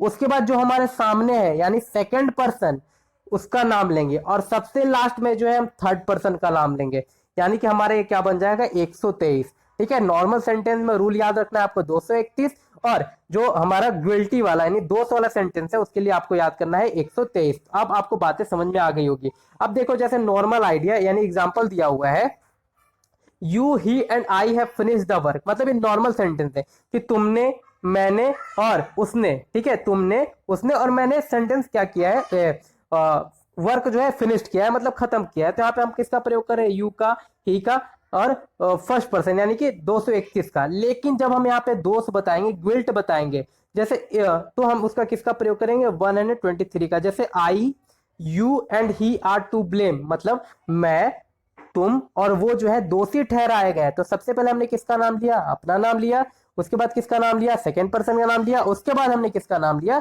थर्ड पर्सन का नाम लिया। तो इस तरह से सीक्वेंस बनेगा। अब जो है रूल नंबर 19 देखिएगा, some is use in affirmative sentence to express quantity. मतलब क्वांटिटी शो करने के लिए सम का प्रयोग जो है अफर्मेटिव सेंटेंस में करते हैं, वहीं एनी का प्रयोग क्वांटिटी शो करने के लिए हम निगेटिव सेंटेंस में करते हैं। तो सम का प्रयोग पॉजिटिव सेंटेंस में यानी अफर्मेटिव सेंटेंस में, और एनी का प्रयोग जो है निगेटिव सेंटेंस में। जैसे एग्जांपल समझिएगा, I shall buy some apples, I shall not buy any apples. बात समझ में आ रही होगी। यहाँ पे क्या है दिया हुआ है, फर्स्ट में आई सेल बाई सम एप्पल्स यानी कि अफर्मेटिव सेंटेंस है, लेकिन नेगेटिव बनाने के लिए हम क्या कर रहे हैं, आई सेल नॉट, और यहाँ पे हम एनी का प्रयोग कर रहे हैं। Have you bought any apples, यहाँ पे भी हमने एनी का प्रयोग किया। But some may be correctly use in interrogative sentence which are in fact request, यानी कहीं पर रिक्वेस्ट किया गया हो या फिर इनफैक्ट हो यानी सच्चाई हो, तो वहां पे हम सम का प्रयोग इंट्रोगेटिव सेंटेंस में कर सकते हैं। जैसे will you please give me some water, यानी यहाँ पे क्या किया जा रहा है, रिक्वेस्ट किया जा रहा है। तो यहाँ पे भी इंट्रोगेटिव सेंटेंस में हमने सम का प्रयोग किया है। तो याद रखिएगा सम का प्रयोग हम किसमें करते हैं, तो सबसे पहले तो अफर्मेटिव में करते हैं, और दूसरी बात जब कोई रिक्वेस्ट करे तो वहां पे हम सम का प्रयोग करते हैं। उसके बाद जो है रूल नंबर 20 देखिएगा ध्यान से, दिया हुआ है कि द यूज ऑफ फ्यू, मतलब फ्यू का प्रयोग हम कहाँ कहाँ करते हैं। तो आपने पढ़ा होगा फ्यू, अ फ्यू और द फ्यू तीनों। तो तीनों का प्रयोग हम बड़े ध्यान से देखेंगे। A few, the few should be use with care, they denote number. ये सब जो है नंबर शो करते हैं, लेकिन इनका यूज जो है अलग अलग होता है। सबसे पहले इनका अर्थ समझिए। Few means not many, almost nothing, मतलब फ्यू का मतलब होता है नहीं के बराबर। A few is positive and means some at least. Few का मतलब क्या होता है, यहाँ पे फ्यू का मतलब मैंने बताया नॉट, ठीक है, बिल्कुल नहीं के बराबर। लेकिन अ फ्यू का मतलब क्या होता है, यहाँ पे देखिएगा, अ फ्यू का मतलब थोड़ा सा है, पॉजिटिव सेंस रखता है, मतलब थोड़ा है। उसके बाद the few means whatever there is, और द फ्यू का मतलब होता है जो कुछ भी है सब। द फ्यू का मतलब क्या हुआ, जो कुछ भी है वो सब का सब। अब देखिएगा एग्जाम्पल से यहाँ पे दिया हुआ है कि a few man are free from fault. यहाँ पे ये क्या है, इनकॉरेक्ट है, होना क्या क्या चाहिए था, तो few man are free from fault. उसके बाद here the sense is negative and a few is wrong. Sense क्या है, नेगेटिव दे रहा है, और यहाँ पे अ फ्यू लगा दिया गया, इसलिए सेंटेंस गलत हो जाएगा। उसके बाद few teams will qualify for the world cup, ये भी इनकॉरेक्ट है, यहाँ पे होना क्या चाहिए था, अ फ्यू होना चाहिए था। A few boys will pass in the examination, ये भी सही है। उसके बाद क्या एक और एग्जांपल है, देखिएगा, here the sense is positive and the few is correct. यहाँ पे अब फ्यू जो है यहाँ पे जो बात की जा रही है फ्यू की, तो फ्यू का मतलब क्या है यहाँ पे कि थोड़ा है, पॉजिटिव सेंस में बात की जा रही है। तो इस तरह से आप एग्जांपल ये पढ़ लीजिएगा। उसके बाद का जो वर्ड है 21 नंबर देखिएगा, uses of less and fewer. तो लेस और फ्यूअर दोनों का मतलब क्या है, क्वांटिटी बताता है दोनों, और इसका मतलब क्या होता है, नंबर बताएंगे। देखिए क्या है दोनों का मतलब, less denotes quantity and fewer denotes number. Less जो है क्वांटिटी बनाएगा, ठीक है, लेस क्या बताता है, क्वांटिटी, क्वांटिटी का मतलब मात्रा, लेकिन फ्यूअर जो है वो नंबर बताएगा कि कितना नंबर है। और नो लेस देन 50, एग्जाम्पल दिया हुआ है, एग्जाम्पल से समझने की कोशिश कीजिएगा। No less than 50 students were selected, no less than, ठीक है। तो यहाँ पे क्या बता रहा है, ये बता रहा है हमारा नंबर, और जब नंबर बता रहा है तो नंबर के लिए हम किसका प्रयोग करते हैं, तो फ्यूअर का प्रयोग करते हैं। तो जो कि ये सेंटेंस क्या हो जाएगा, गलत हो जाएगा। तो राइट क्या हो जाएगा, राइट होगा no fewer than 50 students were selected.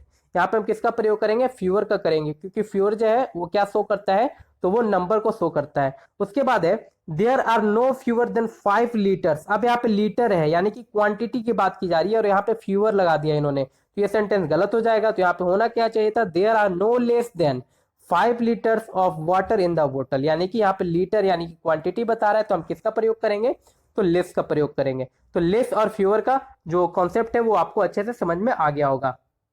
उसके बाद है use of little, a little, the little. अब देखिए क्या है, लिटिल का मीन्स होता है हार्डली, ठीक है, मतलब मुश्किल से कोई, तो वही होता है लिटिल, अ लिटिल और द लिटिल। ये भी बिल्कुल फ्यू की तरह यूज होता है इसका। There is little hope of his recovery. अब यहाँ पे ये गलत है, क्यों, यहाँ पे देखिए मतलब थोड़ी तो आशा है ना, मतलब थोड़ी आशा है, तो यहाँ पे हम किसका प्रयोग करेंगे, there is a little hope is recovery, ये करेक्ट हो जाएगा हमारा। यहाँ पे हम अ लिटिल का प्रयोग करेंगे। अ लिटिल मीन सम, ठीक है, मतलब थोड़ा, ज्यादा नहीं पर थोड़ा है, तो इसलिए हम यहाँ पे करेंगे अ लिटिल का प्रयोग। उसके बाद little knowledge is dangerous thing, मतलब जो अधूरी जानकारी है वो खतरा है, अधूरी जानकारी पाना। तो यहाँ पे अ लिटिल होगा, क्या होगा, a little knowledge is dangerous thing. उसी प्रकार इस तरह से एग्जाम्पल ये गिवन है, वो पढ़िए आप और ध्यान से पढ़ लीजिए रोक करके वीडियो। उसके बाद है use of Elder and older. Elder और ओल्डर हमें बहुत परेशान करता है, दोनों का मतलब हम जो है यूजेज है वो हमें समझ में नहीं आता है, तो आप ध्यान से समझिएगा क्या मैं बोलने की कोशिश कर रहा हूं। दिया हुआ Elder is use for person of same family. Elder का प्रयोग हम कहाँ करते हैं, तो सेम फैमिली के लिए करते हैं। सेम फैमिली के लिए जब यूज किया जाएगा तो एल्डर का यूज करेंगे। Older refers to person as well as thing and is followed by than. और ओल्डर का प्रयोग जो है वो दूसरे के लिए करते हैं, ठीक है। और इसके साथ हमेशा किसका प्रयोग करते हैं, देन का प्रयोग करते हैं। कैसे, देखिएगा, Rohan is elder than all other boys of this area. यहाँ पे क्या है, ये इनकरेक्ट हो जाएगा। कैसे करेक्ट होगा, तो देखिए रोहन इज ओल्डर देन, मतलब यहाँ पे एरिया वाले की बात की जा रही है, कोई हमारा खानदानी रिश्ता नहीं है उसके साथ, मतलब हमारी लोकेलिटी में, एरिया में जिससे बच्चे हैं उनके साथ तुलना की जा रही है रोहन की, तो इसीलिए हम यहाँ पे क्या प्रयोग करेंगे, ओल्डर का, ना कि एल्डर का। तो Rohan is older than all other boys of this area. Second है साबू इज माई ओल्डर ब्रदर। अब यहाँ पे देखो ओल्डर नहीं लगाएंगे क्योंकि हमारा साबू जो है मेरा भाई है, मतलब उससे रिश्ता है मेरा, वो मेरे खानदान का है, फैमिली का है, तो हम यहाँ पे लिखेंगे साबू इज माई एल्डर ब्रदर। अब आपको ओल्डर और एल्डर में कभी भी परेशानी नहीं होगी। एल्डर का मतलब अपना और ओल्डर का मतलब पराया, सिंपली इतना आपको याद रखना है। उसके बाद का जो वर्ड है वो है कि normally than is use in the comparative degree but with words like superior, inferior, senior, junior, prior, interior और posterior and prefer to is use. मतलब जनरली क्या होता है कि देन का यूज करते हैं हम कंपैरेटिव डिग्री में, मतलब कंपैरेटिव डिग्री बनाने के लिए हम देन का यूज करते हैं, लेकिन कुछ ऐसे हैं डिग्रीज उनके साथ हम देन का प्रयोग नहीं करते, उनके साथ हम टू का प्रयोग करते हैं। कौन कौन है वो, ध्यान से पढ़ लीजिएगा। सुपीरियर, इंफीरियर, सीनियर, तो हम लिखेंगे he is senior to me, हम ये नहीं लिखेंगे कि he is senior than me, ठीक है। जैसे यहाँ पे एग्जांपल्स है, सारा इज जूनियर देन नीता, नहीं ये गलत हो जाएगा।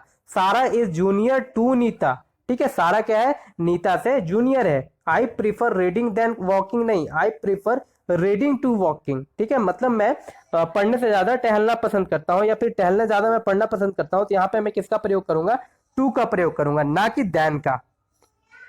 उसी प्रकार 25 देखिएगा कि when a comparison is made by using a comparative followed by then the word other must include the thing। मतलब है कि जब हम कंपैरेटिव डिग्री बनाते हैं, क्या बनाते हैं, कंपैरेटिव डिग्री बनाते हैं, तो हम देन के साथ हम क्या लगाते हैं, अदर का प्रयोग करते हैं। कैसे, तो देखिएगा, he is better than any man, तो यहाँ पे he is better than any man नहीं, ये गलत हो जाएगा, होगा क्या सही, तो he is better than any other man, वो क्या है, किसी भी इंसान से क्या है, अच्छा है, तो better than any other man का प्रयोग करते हैं। Any man include then the man himself and thus the sentence will be awkward, मतलब थोड़ा ऑकवर्ड लगता है सेंटेंस। उसके बाद देखिए क्या है कि in some cases the comparison is subtle and must given proper attention. क्या है, कभी कभी हमें सेंटेंस जो है कंपैरेटिव का वो थोड़ा सा कंफ्यूज कर देता है और इससे रिलेटेड पूछे जाते हैं, तो आप बड़े ध्यान से इसमें देखिएगा। The climate of Delhi is better than Mumbai, तो ये गलत है, और गलत क्यों है वो मैं अभी आपको समझाता हूँ। देखिए, द क्लाइमेट ऑफ दिल्ली मतलब दिल्ली की climate is better than Mumbai, Mumbai से बेटर है, तो यहाँ पे मुंबई से बेटर नहीं हो रही है, मुंबई के क्लाइमेट से तुलना की जा रही है दिल्ली के क्लाइमेट की। फिर से समझिएगा मैं क्या बोल रहा हूँ, जो दिल्ली की जो है क्लाइमेट की तुलना वो मुंबई के क्लाइमेट से की जा रही है, ना कि मुंबई से की जा रही है, तो ये हमारा सेंटेंस क्या हो जाएगा, गलत हो जाएगा। तो सही क्या होगा, सही देखिएगा, here the comparison should be between the climate of Delhi and the, वही बात लिखी हुई है, तो यहाँ पे सेंटेंस हमारा सही हो जाएगा, the climate of Delhi is better than the climate of Mumbai. अभी क्या कहा था मैंने, यहाँ पे कंपैरिजन हो रही है दिल्ली के क्लाइमेट में और मुंबई क्लाइमेट में, इसीलिए यहाँ पे हमें लास्ट में जो है लगाना जरूरी हो जाता है। अब देखिएगा आगे दिया हुआ है क्या, the climate of Ranchi is better than that of गया, मतलब क्या है, रांची की क्लाइमेट जो है गया से बेहतर है, तो ये भी देखिए सही सेंटेंस है, ठीक है। तो इस तरह से आपको बातें समझ में आ गई होगी कि किस तरह से हम बनाते हैं कंपैरेटिव डिग्री। उसके बाद आइएगा 27 नंबर क्वेश्चन में, many is always followed by the singular verb. Many जो है हमेशा सिंगुलर वर्ब लेता है अपने साथ। जैसे एग्जांपल समझिएगा, many a student were drawn in the river, तो यहाँ पे मेनी अ स्टूडेंट के बाद हम वर का प्रयोग नहीं करेंगे, हम यहाँ पे करेंगे वॉच का प्रयोग, यानी सिंगुलर का प्रयोग, क्योंकि ये हमेशा अपने साथ क्या लेता है, सिंगुलर वर्ब का प्रयोग करते हैं। तो many a student were drawn in the river. उसके बाद का जो वर्ड है 28 नंबर देखिएगा, if the subject is the number of, अगर सब्जेक्ट द नंबर ऑफ हो the singular verb is use, तो इसके साथ हम किसका प्रयोग करेंगे, सिंगुलर वर्ब का प्रयोग करेंगे। And when the expression a number of is use, plural verb is use, मतलब क्या बोला जा रहा है यहाँ पे कि जब सब्जेक्ट हमारा द नंबर ऑफ हो तो हम किसका प्रयोग करेंगे, सिंगुलर वर्ब का, लेकिन सब्जेक्ट जब अ नंबर ऑफ हो तो हम प्लूरल वर्ब का प्रयोग करेंगे। तो छोटी छोटी बातें बिल्कुल ध्यान देते जाइएगा। एग्जाम्पल दिया हुआ है the number of student are, तो यहाँ पे आर गलत हो जाएगा क्योंकि हमें पता है कि सब्जेक्ट जब शुरू हो द नंबर ऑफ से तो हम किसका प्रयोग करेंगे, सिंगुलर का प्रयोग करेंगे, तो यहाँ पे इज होना चाहिए। The number of student is very small. उसके बाद सेकंड है अ नंबर ऑफ, अब सेंटेंस शुरू किया किससे हुआ है, तो अ नंबर ऑफ से हुआ है, तो आगे आने वाला वर्ब भी होगा वो होगा प्लूरल। तो अ नंबर ऑफ गर्ल्स हैज, ना हैज नहीं होगा, यहाँ पे क्या होगा, हैव होगा। तो सेकंड हमारा सही हो जाएगा, अ number of girls have passed in the examination. Next है 29, when as well as, along with, together with, no less than, in addition to, not and with, join two subject, जब ये सब जो वर्ड जो है दो सब्जेक्ट को join करते हैं, the verb will be use according to the first subject, तो जो आगे आने वाला जो वर्ब होगा वो पहले सब्जेक्ट के अकॉर्डिंग होगा। जैसे Ram as well as his 5 friends, अब राम और उसके फ्रेंड जो है 5 दोस्त किससे जुड़े हैं, तो एज वेल एज से जुड़े हैं, तो एज वेल एज से जब जुड़े हैं तो फर्स्ट वाले सब्जेक्ट के अकॉर्डिंग जो है ये हमारा वर्ब होगा, तो यहाँ पे आर ना होकर के क्या हो जाएगा, इज होगा, यानी सेकंड वाला सही है, Ram as well as his friends is going. उसके बाद है the teacher along with the students, अब देखिए वर डांसिंग, तो ये भी क्या हो जाएगा गलत, क्योंकि अलोंग विद से जुड़ा हुआ है टीचर और द स्टूडेंट, दो नाउन, तो यहाँ पे जो वर्ब होगा आगे आने वाला वो फर्स्ट सब्जेक्ट के अकॉर्डिंग होगा, तो यहाँ पे होगा the teacher along with the students was going. उसके बाद है रूल नंबर 30, देखिए रूल नंबर 30 क्या कहता है, since a personal pronoun work in place of a noun the number gender and the person of the pronoun must be according to the noun. मतलब क्या है, यहाँ पे देखिए राम हैज लॉट, मतलब Ram has lost his books, Ram ने अपना पुस्तक जो है खो दिया। अब यहाँ पे राम के लिए हम किसका प्रयोग करेंगे, तो हिज का प्रयोग करेंगे, ठीक है, ना कि हम यहाँ पे देर लगा देंगे, राम के अकॉर्डिंग जो है हम प्रयोग करेंगे प्रोनाउन का। उसी प्रकार सी लव्स हिज हस्बैंड, ये गलत हो जाएगा क्योंकि सी के लिए क्या आता है, हर आता है, तो सी लव्स हर हस्बैंड, तो ये तो बहुत आसान है, आपको पता होगा।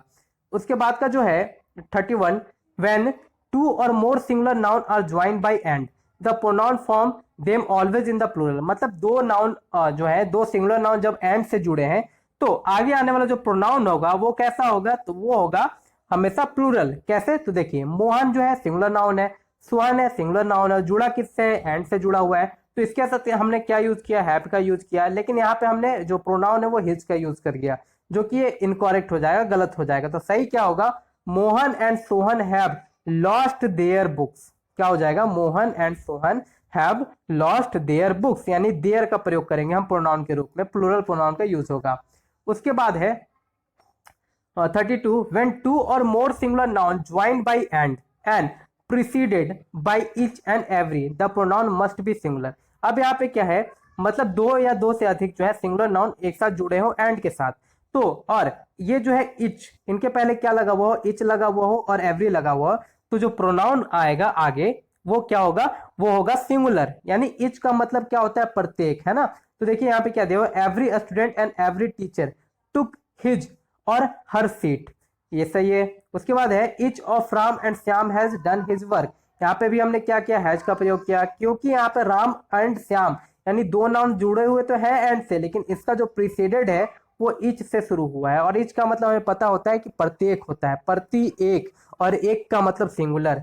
क्लियर हो गया आपको। उसके बाद देखिएगा 33 बोल रहा है कि when a singular noun and a plural noun are combined by or either or neither nor the singular noun usually come first in the sentence and pronoun must be in the plural number, मतलब either or और neither nor के साथ जुड़ा हो, जैसे either the manager or his subordinates failed in their duty। अब देखिए हमेशा प्लूरल होगा क्योंकि either के साथ है, किसके साथ है, either के साथ है, नाउन जुड़े हुए either और के साथ, यहाँ पे जो आगे आने वाला जो प्रोनाउन होगा वो भी क्या होगा, प्लूरल होगा, यानी देयर का प्रयोग हम यहाँ पे करेंगे। उसके बाद 34 देखिएगा कि when two or more singular noun are joined by either or, मतलब दो या दो से अधिक सिंगुलर नाउन जो है ज्वाइंड है किससे, आइदर और से या नाइदर नॉर से, the pronoun is always in the singular. अब यहाँ पे प्रोनाउन क्या हो जाएंगे, सिंगुलर हो जाएंगे। देखिए राम एंड मोहन, राम और मोहन किसके साथ यूज हो रहा है, तो और के साथ, Ram or Mohan should invest his money in some business. उसके बाद है neither Ram nor Shyam confessed his guilty, ना तो राम ने कन्फेस किया ना तो श्याम ने कन्फेस किया, तो हम इसके साथ किसका यूज करेंगे, तो हिज का यानी सिंगुलर प्रोनाउन का यूज करेंगे। और यहाँ पे हम किसका प्रयोग कर रहे हैं, तो यहाँ तो हम प्लूरल का प्रयोग कर रहे थे। तो अब आपको क्लियर हो रही होगी, बातें समझ में आ रही होगी। यानी यहाँ पे हमने क्यों किया था, तो यहाँ पे हमने किया था when a singular noun and a plural noun are combined, मतलब जब एक सिंगुलर नाउन एक प्लूरल नाउन, यानी जब एक नाउन क्या हो, सिंगुलर हो। जैसे यहाँ पे द मैनेजर क्या है, सिंगुलर है, और हिज सबऑर्डिनेट्स क्या है, प्लूरल है। यानी एक सिंगुलर और एक प्लूरल नाउन जब जुड़े हुए किससे, आइदर और से, तो हम आगे आने वाला जो वर्ब लगाएंगे, सॉरी प्रोनाउन लगाएंगे, वो लगाएंगे प्लूरल, ठीक है। लेकिन जब दो सिंगुलर नाउन यानी दोनों किससे जुड़े हो, सिंगुलर से, मतलब दोनों जो है सिंगुलर नाउन जुड़े हुए हो आइदर और से, नाइदर नॉर से, तो आगे आने वाला जो प्रोनाउन होगा वो होगा सिंगुलर। अब बात समझ में आ गई होगी आपको अच्छे से। जैसे यहाँ पे दिया होता है नाइदर श्याम नाइदर राम, राम भी सिंगुलर है और श्याम भी सिंगुलर है, और जुड़ा हुआ किससे है, नाइदर नॉर से, तो आगे आने वाला जो प्रोनाउन होगा वो होगा हिज। उसके बाद है कि either or neither are always use in relation or two things or two persons for more than two any or none must be use. बोला जा रहा है कि either or neither are always use in relation, तो relation show करने के लिए, जैसे देखिए यहाँ पे दिया हुआ है either of two girls can pay for it.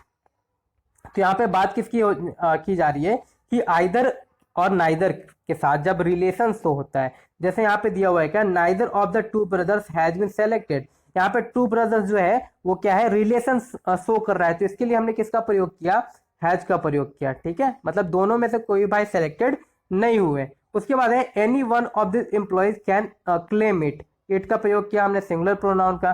तो अब आपको बातें समझ में आ गई होंगी सिंगुलर और प्लूरल प्रोनाउन से रिलेटेड जितने भी थे।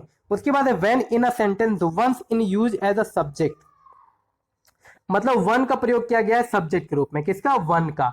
All the pronoun in the sentence must be change into one or one's and not his her or him. मतलब वन से अगर सेंटेंस स्टार्ट हुआ है तो जितने भी आगे आने वाले प्रोनाउन होंगे या तो वो वन होंगे या फिर वंस होंगे, ना कि आप हिज और हर लगाएंगे, वन या वंसी का यूज करेंगे।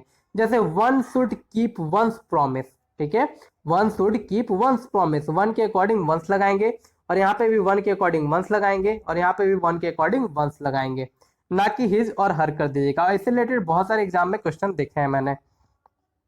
उसके बाद है when any pronoun function as the complement of the verb to be it is always in nominative case. कहा जा रहा है कि देखिएगा एग्जाम्पल समझिएगा, it is me who have to go, ये गलत है, ये क्या होता है, आई होता है, it is I who have to go, ये मैं हूं जिसे जाना है, ये मैं हूं जिसे जाना है, ठीक है। तो इस तरह से हम क्या करेंगे, यहाँ पे इट इज मी नहीं कर देंगे, और हम जनरली मी का यूज करते हैं जो कि गलत है। उसी प्रकार यहाँ पे है it is him who is to blame, तो ये गलत हो जाएगा, होगा क्या सही, it is he who is to blame, ये वही है जिसे क्या ब्लेम किया जा रहा है, दोषी ठहराया जा रहा है। उसके बाद है 38 number, whenever any pronoun function as an object to a verb or a preposition it is in the objective case। जैसे हम यूज करते हैं it is for he to consider। अब क्या है यहाँ पे कि whenever any pronoun function as an object, मतलब ऑब्जेक्ट की तरह काम करे प्रोनाउन, तो जो वर्ब है टू अ वर्ब और अ प्रीपोजिशन, यानी प्रीपोजिशन जो यहाँ पे दिया हुआ है उसके बाद जो हम ऑब्जेक्टिव केस का प्रयोग यहाँ पे करेंगे। जैसे यहाँ पे दिया हुआ है it is for he to consider, it is for he to consider, तो ये गलत हो जाएगा, इट इज फॉर हिम, क्या होना चाहिए, इट इज फॉर हिम, क्योंकि यहाँ पे प्रीपोजिशन का प्रयोग किया गया है, तो यहाँ पे हम यूज करेंगे हिम का, ना कि ही का। उसी प्रकार से आस्क ही टू गो, तो यहाँ पे होगा आस्क हिम टू गो। उसके बाद का देखिएगा वर्ड क्या है, उसके बाद 39 दिया हुआ है कि when two singular noun joined by and, जब दो सिंगुलर नाउन एंड से ज्वाइंड हो और डिनोट द सेम पर्सन और थिंग, मतलब सेम पर्सन और थिंग को डिनोट करते हो, the pronoun is use for them must be in the singular, the article the is place before the first noun. तो जो आर्टिकल जो है वो फर्स्ट नाउन के पहले यूज होगा, मैं आपको पहले भी ये बता चुका हूँ।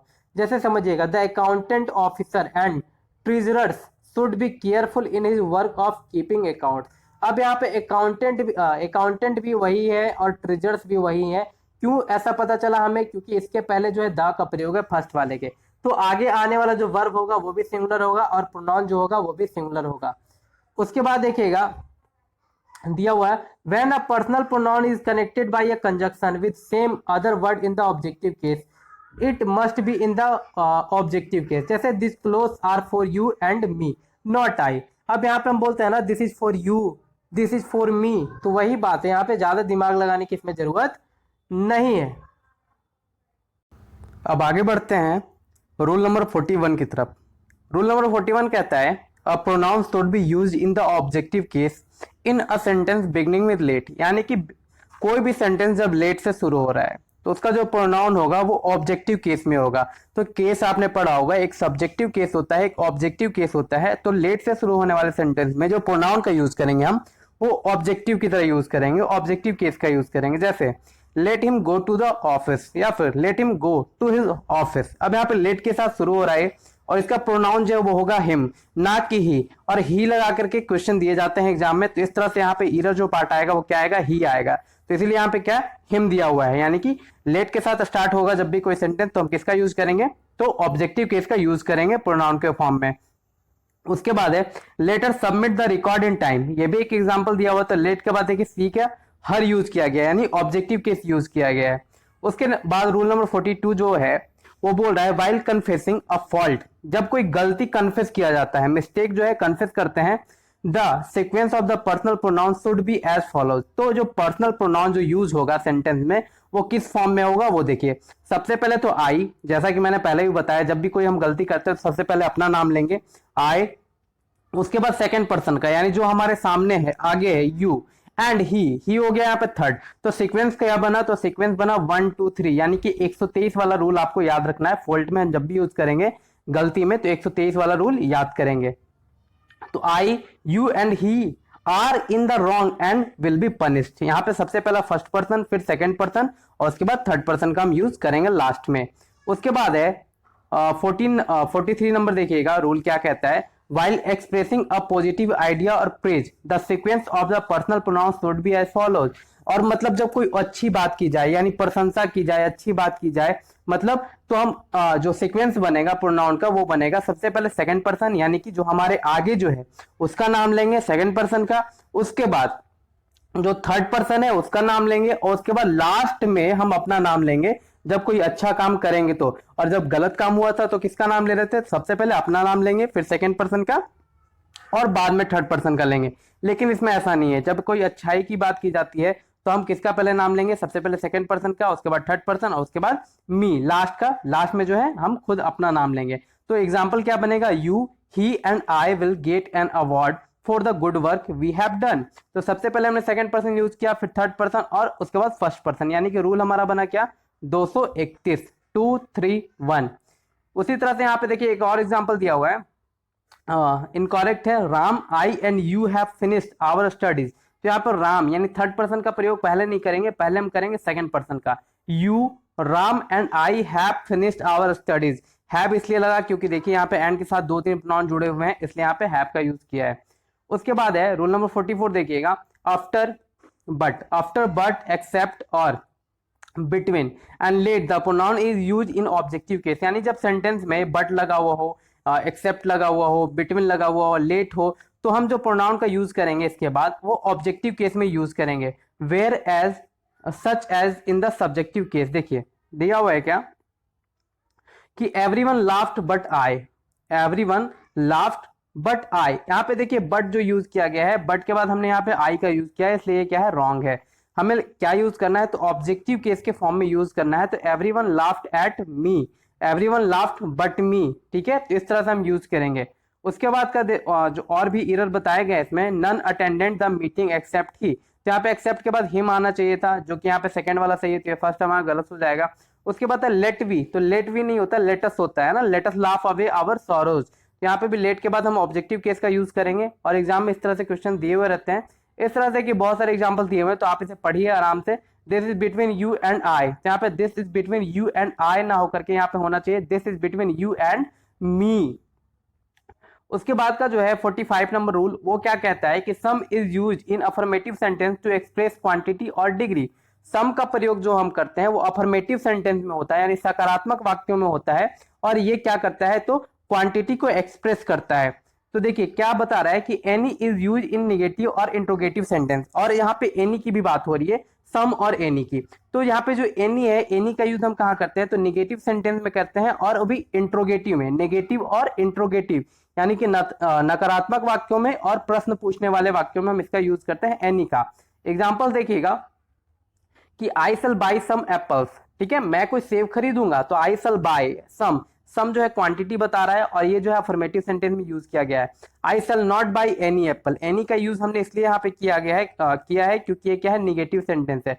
Have you bought any apples, any का यूज यहाँ पे इसलिए है क्योंकि इंट्रोगेटिव है। अब यहाँ पे दिए हुए हैं, एक करेक्ट है एक इनकरेक्ट है, तो आई सेल रीड एनी बुक, यहाँ पे देखिए एनी ना होकर के यहाँ पे क्या होना चाहिए था, सम होना चाहिए था, तो करेक्ट क्या हो जाएगा, I shall read some book. उसके बाद देखिएगा 46 नंबर रूल क्या कहता है, enjoy, apply, resign, acquit, drive, exert, avail, pride, absent, drink, oversleep, overreach, revenge, present, etc when used as the transitive verb always check a reflexive pronoun after them। जब इनका प्रयोग जो है ट्रांजिटिव वर्ब के रूप में होता है तो ये अपने बाद हमेशा जो है रिफ्लेक्सिव प्रोनाउन लेते हैं, जो मैंने आपको बताया था माई सेल्फ, योर सेल्फ, है ना। तो देखिए ही absented फ्रॉम द क्लास, तो ये गलत हो जाएगा, यहाँ पे होना चाहिए ही absented himself from the class. उसके बाद है he presented himself before the manager, यहाँ पे भी देखिए क्या यूज किया गया है, तो प्रेजेंट के बाद हमने हिमसेल्फ कहा, यानी किसका प्रयोग किया, रिफ्लेक्सिव प्रोनाउन का प्रयोग हमने किया, तो इस तरह से ये सही हो जाएगा। उसके बाद है rule number 47, when a pronoun stand for a collective noun it must be in the singular number and in the neuter gender if the collective noun is viewed as a whole. यहाँ पे बोला जा रहा है when a pronoun stand for collective noun, जब कोई pronoun जो है कलेक्टिव नाउन के लिए आता है, कलेक्टिव नाउन को पता होगा, ग्रुप ऑफ पर्संस, झुंड, तो उनके लिए यहाँ पे जो है प्रोनाउन उस किसका यूज कर रहे हैं, तो हम यहाँ पे यूज करें इट्स का। देखिएगा ध्यान से, the jury gave its verdict, the jury were divided in their opinion. यहाँ पे देखिए क्या है, इट हमने ये मैं पहले भी आपको रूल बता चुका हूं कि यहाँ पे जब जो जूरी है वो डिवाइड नहीं होती है, ठीक है, जूरी जब एकमत है तो हमने उसके लिए यूज किया इट्स का, क्योंकि अभी तक ये डिवाइड नहीं हुए, लेकिन जैसे ही डिवाइड होगी हम यहाँ पे यूज कर देंगे देयर का, the jury was divided in their opinion. उसके बाद है each other is use about two person, each other का प्रयोग जो है हम दो पर्सन के बीच में करते हैं या फिर दो पर्सन के लिए करते हैं। तो the two brothers dislike etch other, मतलब दो भाई जो है एक दूसरे से नफरत करते हैं, यहाँ पे दो की बात हो रही है इसलिए हमने इसका प्रयोग किया इच अदर का। Romeo and Juliet love each other, मतलब रोमियो और जूलियट जो है एक दूसरे से प्यार करते थे। The two children quarrelled with each other, मतलब दो बच्चे आपस में लड़ाई झगड़ा कर रहे हैं, किया। यहाँ पे देखिए क्या है, लेकिन बी में देखिएगा यहाँ पे बात हो रही है वन अनदर की, तो one another is use about more than two, और जब दो से अधिक की बात की जाएगी, ध्यान से समझिएगा, बहुत इंपॉर्टेंट मैं ये लाइन समझा रहा हूं, बहुत इंपॉर्टेंट है ये, ईच अदर और वन अनदर का प्रयोग। तो जब दो से अधिक की बात की जाएगी, मोर देन टू बात की जाएगी सेंटेंस में, तो हम वहां पे प्रयोग करेंगे वन अनदर का। Good boys do not quarrel with one another, मतलब गुड बॉयज, बॉयज यहाँ पे क्या है, प्लूरल है, यानी कि दो से ज्यादा की बात हो रही है। उसकी तरफ से सेकंड एग्जांपल देखेंगे, ऑल द स्टूडेंट्स, यानी कि ढेर सारे स्टूडेंट्स है, of the class are friendly, they like one another. यहाँ पे हमने वन अनदर का यूज इसलिए किया क्योंकि यहाँ पे क्या कहा जा रहा है, ऑल द स्टूडेंट्स, मतलब ढेर सारे, खूब सारे स्टूडेंट्स हैं। उसके बाद जो है the pronoun who, whom, whose are generally use for persons, यानी कि हु, होम और हुज का प्रयोग जो है वो पर्सन्स के फॉर्म, पर्सन्स के लिए यूज किया जाता है। वो किसके लिए, ध्यान से देखिएगा, हु नॉमिनेटिव केस के लिए, होम ऑब्जेक्टिव केस के लिए, साइंटिफिक असिस्टेंट, यानी यहाँ पे देखिए क्या दिया हुआ है, ध्यान से देखिएगा, ये कुछ नहीं है, यहाँ पे इसे थोड़ा इरेज कर दीजिएगा। हु जो है नॉमिनेटिव केस के लिए यूज होता है, होम जो ऑब्जेक्टिव केस के लिए यूज होता है, और हुज जो है पॉजिटिव केस के लिए यूज होता है। तो आपने केस पढ़ा होगा, तो नॉमिनेटिव होता है, ऑब्जेक्टिव केस होता है, पॉजिटिव केस होता है, तो उन सब के लिए यूज करते हैं। तो हु का मतलब क्या, नॉमिनेट। तो देखिए यहाँ पे ध्यान समझिएगा एग्जाम्पल से, तो आपको बहुत अच्छे समझ में आ जाएगा। सीखा is the student who got an award, अब यहाँ पे देखिए क्या है, ये ऑब्जेक्टिव केस के फॉर्म में यूज हो रहा है, ठीक है, मतलब सीखा के लिए यूज किया गया है। सीखा यहाँ पे सब्जेक्ट है और सीखा के लिए यूज किया गया है। सीखा एक छात्र है जिसने क्या, जिसे अवार्ड दिया गया, फिर जिसे अवार्ड मिला। उसके बाद they are the thieves, they are the thieves whom the police caught, मतलब ये वही चोर है जिनको किसने पकड़ा, तो जिनको पुलिस ने पकड़ा। तो यहाँ पे हुम जो है ऑब्जेक्टिव केस की तरह यूज हो रहा है, और this is the student whose certificates are lost, और यहाँ पे जो है पॉजिटिव केस की तरह, मतलब जो स्टूडेंट का जो है वो सर्टिफिकेट्स क्या हो गया, लॉस हो गया। तो सर्टिफिकेट जो इतने भी सर्टिफिकेट हैं उस पर किसका अधिकार था, तो स्टूडेंट का है। तो ये पजेस शो कर रहा है, यानी पजेशन का मतलब क्या होता है, अधिकार शो कर रहा है। उसके बाद है यूज ऑफ विच का प्रयोग। तो विच का मतलब आपको पता है किसका होता है, तो for infants, small animals and objects, इनके लिए हम किसका यूज करते हैं, विच का यूज करते हैं। एग्जाम्पल से समझ में आएगा आपको। देखिए एग्जाम्पल क्या कह रहा है, this is the baby which was lost in the theatre, मतलब ये वही लड़की है जो थिएटर में लॉस्ट हो गई थी, गुम हो गई थी। तो यहाँ पे ये इन्फेंट है, बेबी है ना, तो इसके लिए हमने किसका प्रयोग किया, विच का प्रयोग किया। उसके बाद this is the dog which my friend brought from the US, यानी कि ये वही डॉग है जिसको मेरे दोस्त ने यूएस से लाया। तो यहाँ पे भी हमने विच का प्रयोग किया, किसके लिए, तो डॉग के लिए। तो एनिमल के लिए यूज करते हैं विच का, है ना, इन्फेंट के लिए यूज करते हैं, और स्मॉल ऑब्जेक्ट के लिए हम यूज करते हैं किसका, विच का यूज करते हैं। जैसे यहाँ पे है which of this television set do you want to purchase, तो यहाँ पे विच का प्रयोग किसके लिए किया जा रहा है, तो टेलीविजन के लिए, जो कि क्या है, एक थिंग है, स्मॉल थिंग है ना। उसके बाद का जो है नेक्स्ट रूल है 51 कहता है यूजेस ऑफ दैट, यानी दैट का यूज हम कहाँ करेंगे। अभी हमने कुछ देर पहले पढ़ा था विच के बारे में, विच का यूज हम कहाँ कर रहे थे, तो छोटे ऑब्जेक्ट के रूप में, कोई बच्चा हो, इन्फेंट हो, उसके साथ करेंगे। और यहाँ पे हम दैट का प्रयोग देखेंगे। तो दैट का प्रयोग सबसे पहले कहता है for persons, lifeless things and small animals in the singular और द प्लूरल नंबर, यानी कि कुछ व्यक्तियों के लिए, लाइफलेस थिंग्स के लिए, लाइफलेस थिंग्स का मतलब जो निर्जीव है उनके लिए, और स्मॉल एनिमल्स के लिए हम दैट का यूज करते हैं। अब यहाँ पे क्या है, एग्जाम्पल देखिएगा, this is the girl that failed in the exam, मतलब ये वही लड़की है जो एग्जाम में फेल हो गई। तो इसके लिए हमने किसका प्रयोग किया, दैट का प्रयोग किया।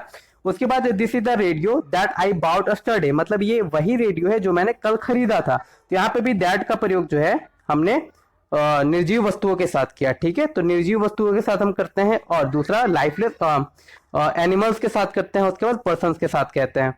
उसके बाद बी नंबर देखिएगा, as a substitute for a singular noun already mention, यानी कि the weather of the Hyderabad is far better than Chennai. यहाँ पे देखिएगा, सेंटेंस को ध्यान से समझिएगा, क्या एरर है यहाँ पे बोल रहा है कि the weather of Hyderabad comparative degree से रिलेटेड है।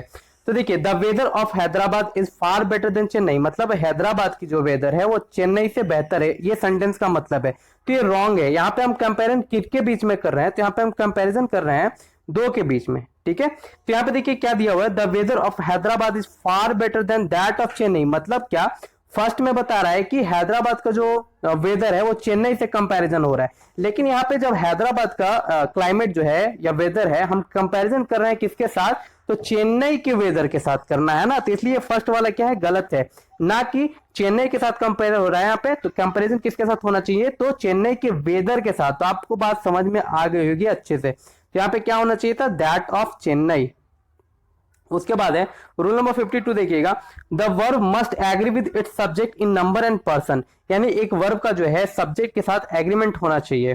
तो यहाँ पे देखिए क्या है, when two subject are joined by and the verb is plural, यानी दो सब्जेक्ट जब एंड से जुड़े हुए हो तो वर्ब जो होगा क्या होगा, वो प्लूरल होगा। जैसे my friend and his father are in India, मतलब मेरा दोस्त, ठीक है, मेरा दोस्त एंड हिज फादर, और उसके पिता जो है इंडिया में है। तो यहाँ पे क्या है, दो सब्जेक्ट जो है जुड़ा हुआ है किससे, एंड से, तो इसलिए क्या हो जाएगा, ये प्लूरल हो जाएगा। उसके बाद क्या है 53 देखिएगा, when two singular noun are joined and refer to the same person और thing the verb is singular, यानी दो नाउन जब एंड से जुड़े हुए हो और एक ही थिंग को रेफर करते हो, ठीक है, मतलब एक ही थिंग को दर्शाते हो, तो हम उनके साथ किसका प्रयोग करेंगे, तो वो सिंगुलर के रूप में यूज होगा। जैसे the secretary and the treasurer have been arrested, तो यहाँ पे सेक्रेटरी और ट्रेजर जो है वो दोनों एक ही पर्सन है, ना कि अलग है। सेक्रेटरी भी वही है और ट्रेजर भी वही है, तो इनके लिए हम किसका प्रयोग कर रहे हैं, सिंगुलर, यानी हैज बीन का प्रयोग कर रहे हैं। उसके बाद एग्जांपल देखिएगा, the district magistrate and the collector is on leave today, the district magistrate and collector is on leave today. तो डिस्ट्रिक्ट मजिस्ट्रेट और कलेक्टर दोनों वही है, ना कि अलग अलग पर्सन है। तो इनके साथ भी हमने किसका प्रयोग किया, तो सिंगुलर वर्ब का इज का प्रयोग किया।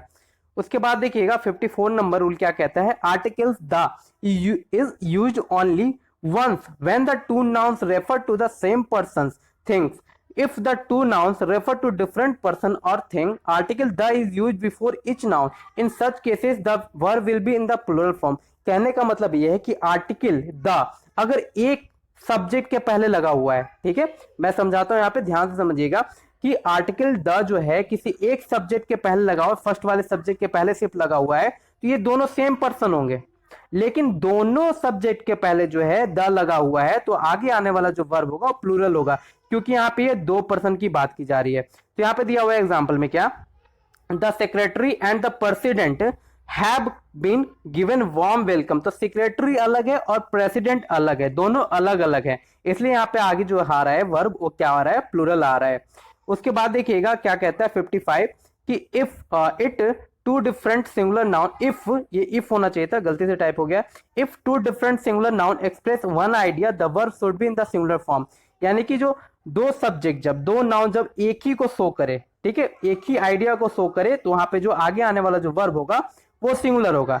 जैसे bread and milk is good for breakfast, ठीक है, ब्रेड एंड मिल्क क्या है, ब्रेकफास्ट के लिए अच्छा है, ऐसा बोल सकते हैं। राइस एंड करी is my favourite dish, rice और करी क्या है, मेरा फेवरेट डिश है।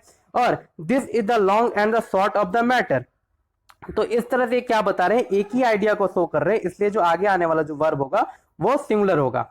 उसके बाद को जो देखिए दिया हुआ, when two singular subject are practically synonymous the verb should be in the singular form. अब यहाँ पे क्या दिया हुआ है, ध्यान से समझिएगा, दिया हुआ the law and the order situation in the state in the under control. अब यहाँ पे लॉ एंड ऑर्डर की बात की जा रही है, ठीक है, दोनों क्या है, सिनोनिमस है, ठीक है, एक दूसरे से जुड़े हुए हैं, लॉ एंड ऑर्डर, तो इसलिए आगे आने वाला जो वर्ब होगा वो क्या होगा, सिंगुलर होगा। तो the law and the order situation in the state is under control. आगे देखिएगा, हिज पावर एंड इन्फ्लुएंस, तो यहाँ पे पावर और इन्फ्लुएंस उसकी बात की जा रही है, तो इज ऑन द डिक्लाइन। तो यहाँ पे जो वर्ब हमने यूज किया इज का, क्यों, क्योंकि पावर एंड इन्फ्लुएंस जो है वो एक दूसरे के सिनोनिमस है। उसके बाद है power and position has no charm for my friend. यहाँ पे पावर एंड पोजीशन जो है एक ही व्यक्ति के लिए यूज किया जा रहा है, इसलिए हमने यहाँ पे किसका प्रयोग किया, हैज का प्रयोग किया, और ये दोनों क्या है, सिनोनिमस है। तो इस तरह से आपको ये समझ में आया। उसके बाद है 57 number, if two singular subject का combined by and are preceded by each or every the verb should be in the singular. देखिएगा ध्यान से, यहाँ पे क्या बोल रहा है कि if the two singular subject combined, यानी दो सब्जेक्ट जब एंड से कंबाइंड हो, are preceded by each or every, यानी इसके पहले जो है ईच और एवरी लगे हो, किसके पहले, जो नाउन आ रहा है। तो देखिए यहाँ पे क्या है, बॉय है और यहाँ पे गर्ल है। अब यहाँ पे देखिए आ रहा है क्या, एवरी बॉय एंड गर्ल, यानी किसके प्रिसीडेड है, तो एवरी जो है इसके पहले आया हुआ है, प्रिसीडेड आया हुआ है, तो इसलिए आगे आने वाला जो वर्ब होगा वो क्या होगा, सिंगुलर होगा। तो every boy and girl was present in the class yesterday, मतलब कल जो है प्रत्येक लड़के और प्रत्येक लड़कियां जो थी वो क्लास में उपस्थित थी। तो इस तरह से यहाँ पे आगे आने वाला वर्ब होगा सिंगुलर। उसके बाद का जो है 58 नंबर देखिएगा, when the subject join by either और neither nor are of the different persons, the verb will agree in person and number with the number noun nearest to it. Also the plural subject must be placed nearest to the verb. मतलब है कि either और से जब जुड़ा हुआ हो, किससे जुड़ा हुआ हो, आइदर और से जुड़ा हुआ, तो आगे आने वाला जो वर्ब होगा वो नियरर सब्जेक्ट के अकॉर्डिंग होगा। जैसे देखिएगा, आइदर राधा और रानी हैज डन दिस मिसचीफ, यानी राधा और रानी ने गलती की है। तो देखिए यहाँ पे जो है हैज का प्रयोग किया गया क्योंकि ये सिंगुलर है। उसके बाद देखिए neither Mohini nor Ragini is beautiful, ये भी सिंगुलर हो जाएगा। आगे देखिएगा, either CM or the cabinet ministers. अब यहाँ पे देखिए सेकंड जो आ रहा है सब्जेक्ट वो कैबिनेट मिनिस्टर्स है, और कैबिनेट मिनिस्टर्स क्या है, यहाँ पे प्लूरल है, इसलिए आगे आने वाला जो वर्ब यूज किया जा रहा है वो आर का यूज किया जा रहा है, यानी कि either the CM or the cabinet ministers are responsible for this problem. उसके बाद का भी एग्जांपल देखिएगा, आपको बहुत अच्छे समझ में आएगा, neither you nor he is. अब यहाँ पे इज का हमने प्रयोग इसलिए किया क्योंकि इसका जो नियरर सब्जेक्ट है वो ही है, और ही क्या है, सिंगुलर है। उसके बाद का जो दिया हुआ example, either you and I am responsible for this mistake, मतलब मैं और तुम और मैं जो हूं इस प्रॉब्लम के लिए क्या हूं, उत्तरदायी हूं, मिस्टेक के लिए उत्तरदायी हूं, गलती के लिए उत्तरदायी हूं। तो यहाँ पे एम इसलिए आया है क्योंकि आई इसका नियरर सब्जेक्ट है, ठीक है। तो आपको इतना पता हो गया कि आइदर और नाइदर नॉर से जब दो सब्जेक्ट जुड़े हुए हो तो आगे आने वाला जो आएगा वर्ब वो अपने नियरर सब्जेक्ट के अकॉर्डिंग आएगा। क्लियर हो गया आपको ये। अब देखिएगा 59 क्या कहता है, if connectives like together with, as well as, accompanied by, ये सब are use to combine two subject, the verb agree with the subject mention first. यानी अब जो है बात थोड़ी उल्टी हो जाएगी कि जब दो जो है नाउन या प्रोनाउन जुड़े हुए हों एज वेल एज से, और अकम्पेंड बाई से जुड़े हुए हों, टुगेदर विद से जुड़े हुए हों, या फिर लाइक विद से जुड़े हुए, तो आगे आने वाला जो वर्ब होगा वो फर्स्ट वाले सब्जेक्ट के अकॉर्डिंग होगा। अभी हम सेकंड वाले सब्जेक्ट के अकॉर्डिंग कर रहे थे, अभी हम करेंगे फर्स्ट वाले सब्जेक्ट के अकॉर्डिंग। एग्जांपल से देखिएगा क्या कहता है, the president of India together with, अब यहाँ पे टुगेदर विद के साथ जुड़ा हुआ है, ठीक है। The president of India together with his personal secretaries, ठीक है, सेक्रेटरीज, यहाँ पे सेक्रेटरी और यहाँ पे प्रेसिडेंट, ये दोनों जो है सब्जेक्ट है और जुड़े हुए किससे, तो टुगेदर विद से। तो आगे आने वाला जो वर्ब आएगा वो आएगा फर्स्ट वाले सब्जेक्ट के अकॉर्डिंग। तो द प्रेसिडेंट जो है सिंगुलर है, इसलिए यहाँ पे इज का प्रयोग किया गया है। उसके बाद the actress along with her manager, अब देखिए एक्ट्रेस और यहाँ पे क्या है अलोंग विद, और ये जुड़ा हुआ किससे, तो अलोंग विद से जुड़ा हुआ है, और यहाँ पे सेकंड क्या है manager, and some friends is, इसलिए इज इसके लिए यूज किया गया है एक्ट्रेस के लिए, ठीक है, यानी फर्स्ट वाले के लिए। अगला एग्जांपल और देख लीजिए, mister Michael accompanied by his wife and children is arriving, अब यहाँ पे इज इसलिए लगा है क्योंकि माइकल जो है मिस्टर माइकल वो सिंगुलर है। तो अब आपको समझ में आ गया। तो बस आपको रूल याद रखना है कि दो सब्जेक्ट जब विद से जुड़े हुए हो, एज वेल एज से जुड़े हुए हैं, टुगेदर विद से, अकम्पेंड बाय से जुड़े हुए हैं, तो हम किसका प्रयोग करेंगे, तो आगे आने वाला वर्ब का प्रयोग जो है फर्स्ट वाले सब्जेक्ट के अकॉर्डिंग होगा। उसके बाद है when not only but also is used to combine two subject, the verb agree with the subject clause, और जब not only और but also से जब जुड़ा हुआ हो दो सब्जेक्ट, तो नियरर सब्जेक्ट के अकॉर्डिंग जो है वर्ब का प्रयोग हम करेंगे। जैसे यहाँ पे देखिए क्या दिया हुआ है कि not only Hari but also his brothers were arrested, सिर्फ मतलब हरी नहीं उसके भाई भी, बल्कि उसके भाई भी अरेस्ट किए गए। तो यहाँ पे जो नियरर सब्जेक्ट है, तो नियरर सब्जेक्ट कौन हुआ, तो नियरर सब्जेक्ट हुआ यहाँ पे क्या, ब्रदर्स, ठीक है। यानी कि not only Hari but also say जुड़ा हुआ है, ठीक है। तो एक सब्जेक्ट तो हरी हो गया, दूसरा हो गया इसके भाई यानी हिज ब्रदर्स, और यहाँ पे क्या है वर, तो वर इसलिए प्रयोग किया गया है क्योंकि हमारा नियर सब्जेक्ट जो है वो ब्रदर्स है। उसके बाद का जो एग्जाम्पल है, सॉरी रूल है, वो है यूज ऑफ नन और नो। नन और नो का प्रयोग हम कहाँ करेंगे, तो none can take either a singular or a plural verb depending on the noun which follow it. None का प्रयोग हम कहाँ करेंगे, तो सिंगुलर में भी कर सकते हैं और प्लूरल में भी कर सकते हैं डिपेंडिंग ऑन नाउन, ठीक है। मतलब ये डिपेंड करता है नाउन पे कि वो किसको फॉलो कर रहा है। तो देखिए स्ट्रक्चर क्या है, नन प्लस ऑफ द, ठीक है, प्लस सिंगुलर वर्ब। देखिए अब यहाँ पे दिया हुआ है क्या, यहाँ पे none of the counterfeit money has been found, देख काउंटर फिट होना चाहिए था यहाँ पे, ठीक है, counterfeit. None of the counterfeit money has been found, मतलब काउंटरफिट का मतलब होता है नकली, ठीक है, याद रखिए काउंटरफिट का मतलब क्या होता है नकली। तो none of the counterfeit money has been found, अब यहाँ पे नन ऑफ के साथ ये जुड़ा हुआ है, ठीक है, नन प्लस ऑफ द के साथ यहाँ पे जुड़ा हुआ है। यहाँ पे एक countable sorry non countable noun है यहाँ पे काउंटरफिट मनी, यानी कि मनी तो नॉन काउंटेबल हो गया। तो आगे आने वाला जो वर्ब होगा वो होगा हैज बीन, यानी कि सिंगुलर होगा। उसी तरह से अगला जो है स्ट्रक्चर देखिएगा, subject none plus of the plus plural countable noun. यहाँ पे क्या था, नन काउंटेबल नाउन था, यहाँ पे plural countable noun plus plural verb. और प्लूरल जब काउंटेबल नाउन हो, जैसे नन ऑफ के साथ यहाँ पर स्टूडेंट है, तो स्टूडेंट क्या हो गया, प्लूरल हो गया। तो आगे आने वाला जो वर्ब होगा वो होगा हैव। उसके बाद देखिए दिया हुआ है कि स्ट्रक्चर एक है no plus singular noun plus singular verb. No के साथ जब सिंगुलर नाउन हो तो आगे आने वाला जो वर्ब भी होगा वो सिंगुलर होगा। जैसे no employee has received the salary, तो यहाँ पे देखिए क्या है हैज का प्रयोग किया हमने, और नो के साथ जुड़ा हुआ है, एम्प्लॉय भी सिंगुलर नाउन है। उसके बाद का जो एक स्ट्रक्चर है उसको भी आपको ध्यान में रखना है कि no plus plural noun plus plural verb. अब प्लूरल नाउन है तो आगे आने वाला वर्ब जो है प्लूरल होगा। जैसे no employees are relevant to this case, तो यहाँ पे आर का प्रयोग हमने इसलिए किया है क्योंकि ये क्या है प्लूरल नाउन है। उसके बाद है 62 नंबर देखिएगा, many words indicating a number of people और एनिमल्स आर सिंगुलर। मेनी जो है वो क्या करता है, इंडिकेट करता है, नंबर इंडिकेट करता है ना, किसी भी पर्सन को, एनिमल को, या उनके नंबर्स को बताता है कितने हैं। The following noun are usually singular, देखिए यहाँ पे बता रहा है कि बहुत सारे ऐसे वर्ड्स हैं जो क्या करते हैं, नंबर शो करते हैं, चाहे वो एनिमल्स के बारे में हो चाहे पर्सन के बारे में हो।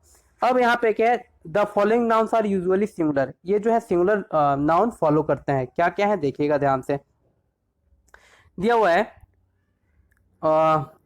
If the individual members are acting separately they are plural. जो वही बात हो गई ना जो मैंने आपको कुछ देर पहले बताई थी कि जैसे एक जूरी मैंने बताई थी, जूरी जो है क्या है, सिंगुलर है, लेकिन जब ये अपने ओपिनियन के अकॉर्डिंग डिवाइड हो जाता है, अपने ओपिनियन के अकॉर्डिंग जब ये बट जाता है तो क्या होता है, ये जो है प्लूरल फॉर्म में आ जाता है। जैसे देखिएगा कांग्रेस है तो कांग्रेस भी सिंगुलर है, फैमिली भी सिंगुलर है, ग्रुप भी सिंगुलर है, committee, class, organisation, team, army, club, crowd, government, jury, minority और पब्लिक, ये सारे सिंगुलर है। लेकिन जब ये बट जाते हैं, इनमें जो है वो डिवाइडेशन हो जाता है, तो ये क्या होते हैं, अपने साथ प्लूरल वर्ब लेते हैं, लेकिन एक्चुअली में ये होते हैं singular.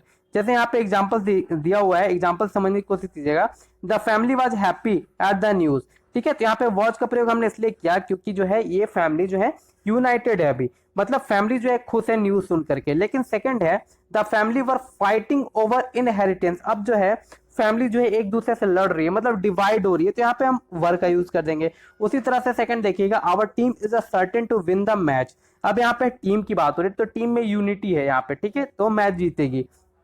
The committee have arrived by different train. अब कमिटी जो है डिफरेंट ट्रेन से आ रही है, तो यहाँ पे जब डिफरेंट ट्रेन से आ रही है तो कमिटी अभी बटी हुई, इसलिए हमने हैव का प्रयोग किया। तो इस तरह से आपको ये समझ में आ गया होगा फंडा इसका। उसके बाद है मेजोरिटी कैन बी सिंगुलर और प्लूरल। मेजोरिटी जो है सिंगुलर और प्लूरल दोनों हो सकता है। If it is alone it is usually singular. अगर ये अलोन है, अकेला है, तो ये सिंगुलर होगा। And if it is followed by a plural noun, और ये प्लूरल नाउन को जब प्लूरल नाउन के बारे द्वारा ये फॉलो किया जाएगा तो ये क्या हो जाएगा, प्लूरल हो जाएगा। देखिएगा यहाँ पे दिया हुआ important note, majority by itself a singular but when majority refers to a set of people it is plural. जैसे देखिए, a majority is always right. एक मेजोरिटी जो है वो हमेशा क्या होती है, सही होती है। अब यहाँ पे दिया हुआ a majority of students are right, मतलब अब एक स्टूडेंट्स की मेजोरिटी। अब देखो फॉलो किसके द्वारा हो रहा है, तो स्टूडेंट्स के द्वारा फॉलो किया जाता है। तो स्टूडेंट जब प्लूरल है तो आगे आने वाला वर्ब भी जो है वो क्या होगा, प्लूरल होगा। उसके बाद है द नंबर। देखिएगा रूल नंबर 64, द नंबर या फिर अ नंबर का प्रयोग। तो the number is singular, the number क्या सिंगुलर है, तो the number of acres destroyed by the wild Fyers has increase dramatically over the past several years. उसके बाद देखिएगा यहाँ पे मतलब किसका प्रयोग किया जा रहा है, द नंबर जो है सिंगुलर, इसलिए हमने किसका प्रयोग किया, सिंगुलर का प्रयोग किया, हैज का प्रयोग किया। उसके बाद सेकंड रूल देखिएगा, अ नंबर इज प्लूरल, और अ नंबर क्या है, तो अ नंबर प्लूरल है, और प्लूरल वर्ब हमेशा जो है अपने साथ किसका कौन सा वर्ब लेगा, तो अपने साथ हमेशा प्लूरल वर्ब लेगा। ठीक है, यहाँ पे देखिए क्या बोल रहा है, a number of students are standing outside the office. A number of student, sorry यहाँ पे देखिएगा अ नंबर ऑफ स्टूडेंट्स, यहाँ पे आर का प्रयोग किया गया, क्यों, क्योंकि अ नंबर क्या है, यहाँ पे प्लूरल है, तो जब प्लूरल है तो हमेशा अपने साथ प्लूरल वर्ब लेगा।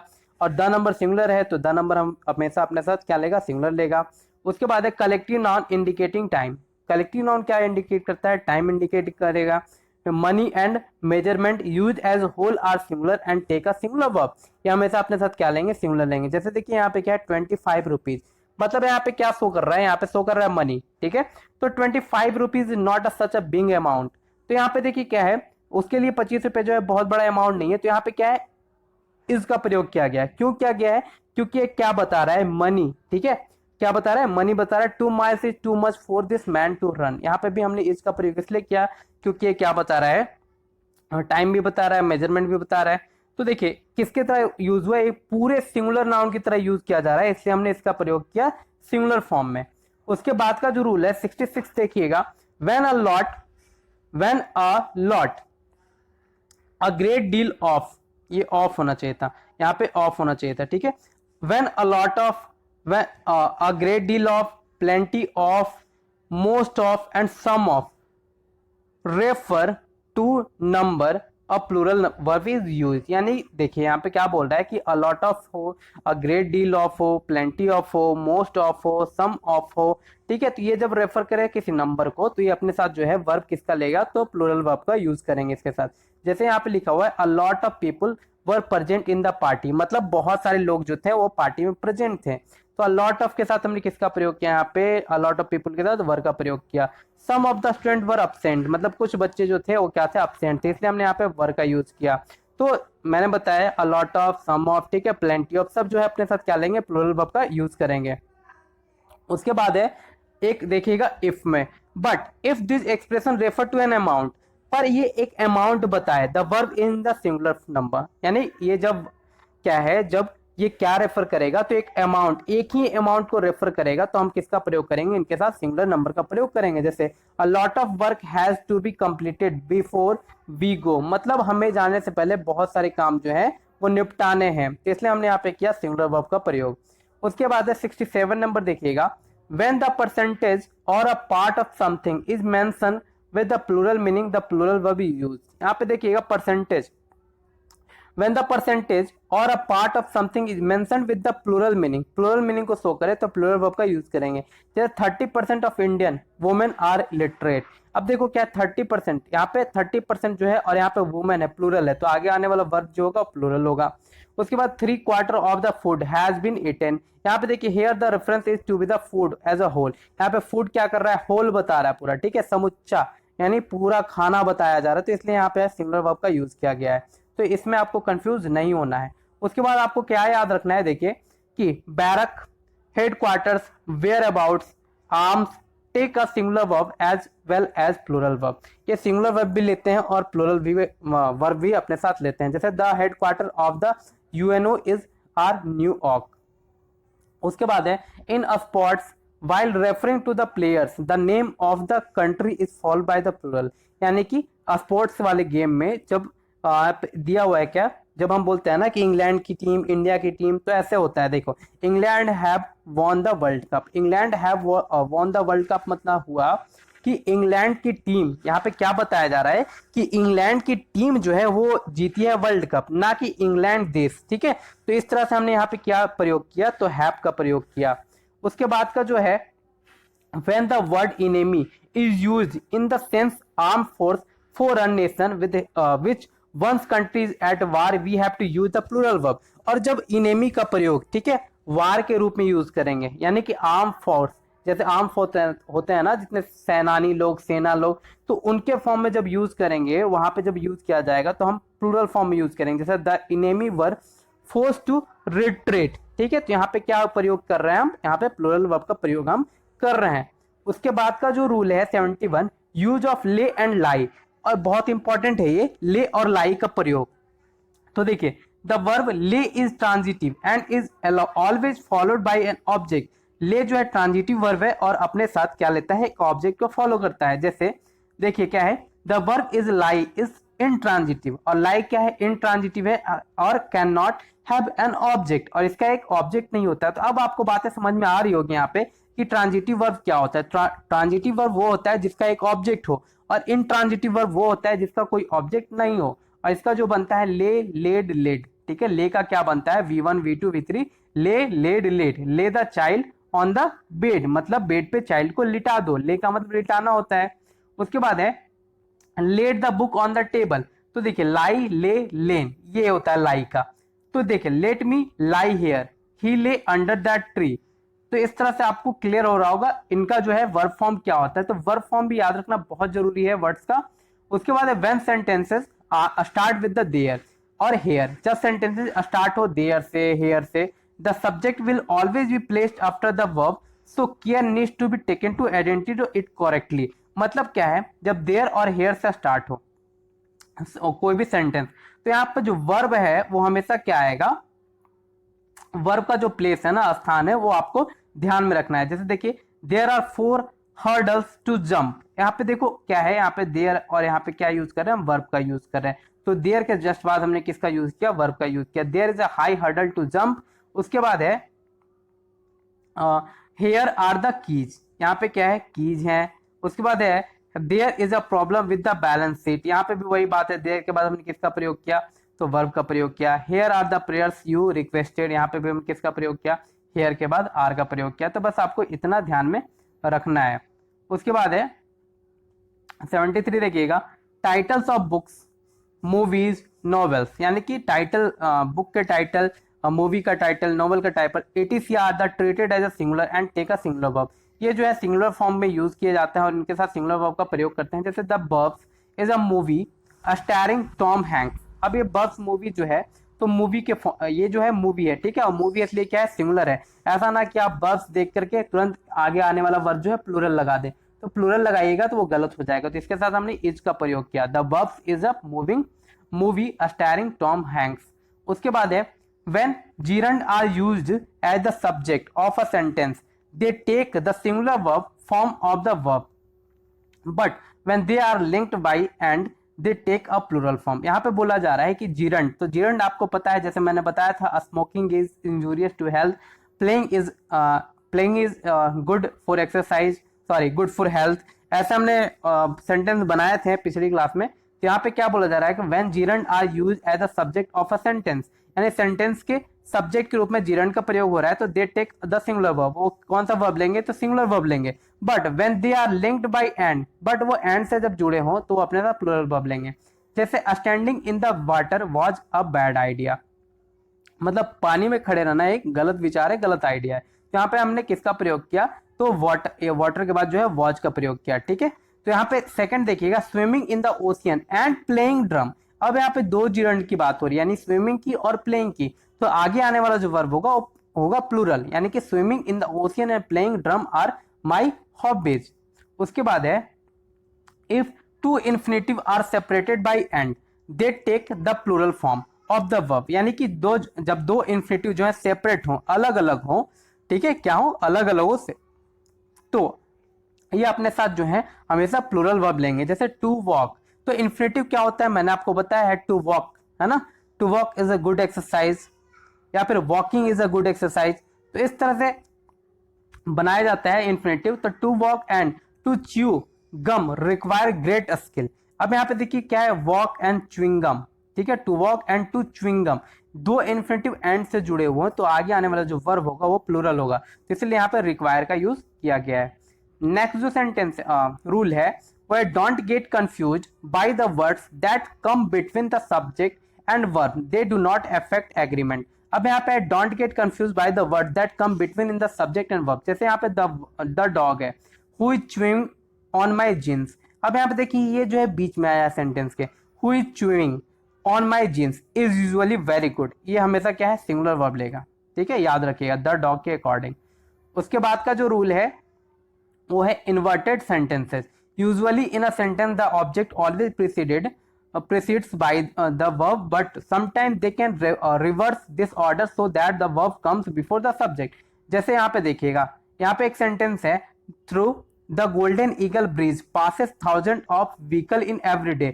In the above sentence the singular verb passes is not referring to singular golden eagle but to the plural thousands of vehicle, hence the correct verb will be the plural pass. यहाँ पे क्या हो जाएगा, पास हो जाएगा, ठीक है, यहाँ पे क्या हो जाएगा सेंटेंस में, through the Golden Eagle Bridge pass, ना कि पासेस। तो करेक्ट सेंटेंस क्या होगा, through the Golden Eagle Bridge pass thousand of vehicle every day, यहाँ पे पास का यूज करेंगे।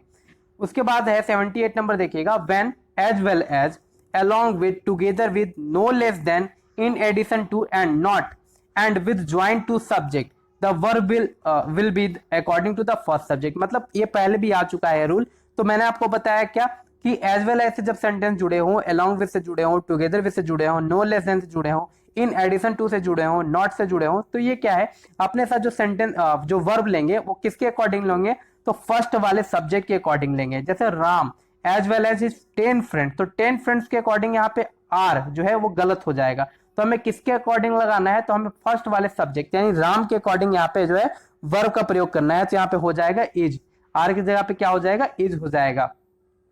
उसके बाद है the teacher along with the students were going, यहाँ पे देखिए वर जो है स्टूडेंट्स के अकॉर्डिंग ना होकर के किसके अकॉर्डिंग होगा, द टीचर के अकॉर्डिंग होगा, तो यहाँ पे वॉज होना चाहिए था। उसके बाद है a great many is always followed by a plural noun and a plural verb, ये हमेशा जो है प्लूरल नाउन के द्वारा फॉलो किया जाता है, प्लूरल वर्ब के द्वारा फॉलोड है ये। तो देखिए अ ग्रेट मेनी हमेशा याद रखिएगा प्लूरल है, जैसे अ ग्रेट मेनी स्टूडेंट्स, तो हमने किसका प्रयोग किया, स्टूडेंट्स, यहाँ पे स्टूडेंट यानी प्लूरल का यूज किया और प्लूरल वर्ब का भी यूज किया, हैव बीन का। उसके बाद है if two subjects are joined by either or neither nor the verb agree with the subject that is near। तो ये पहले भी आ चुका है, ये दोबारा आया है।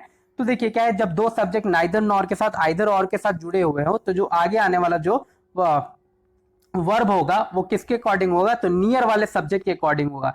जैसे आइदर रमेश और I are to do this work, तो ये गलत हो जाएगा, आर ना होकर के यहाँ पे क्या होना चाहिए था, एम होना चाहिए था, क्योंकि नियर वाले सब्जेक्ट, तो नियर वाला सब्जेक्ट है आई और आई के साथ हम लगाएंगे एम। उसके बाद है neither he nor his friends is reading, तो इज यहाँ पे गलत हो जाएगा क्योंकि नाइदर नॉर के साथ दो सब्जेक्ट जुड़ा हुआ है, तो यहाँ पे जो नजदीक यानी नियर जो होगा सब्जेक्ट यानी फ्रेंड्स, तो उसके अकॉर्डिंग यहाँ पे आर होगा, यानी सेकंड वाला सेंटेंस सही है।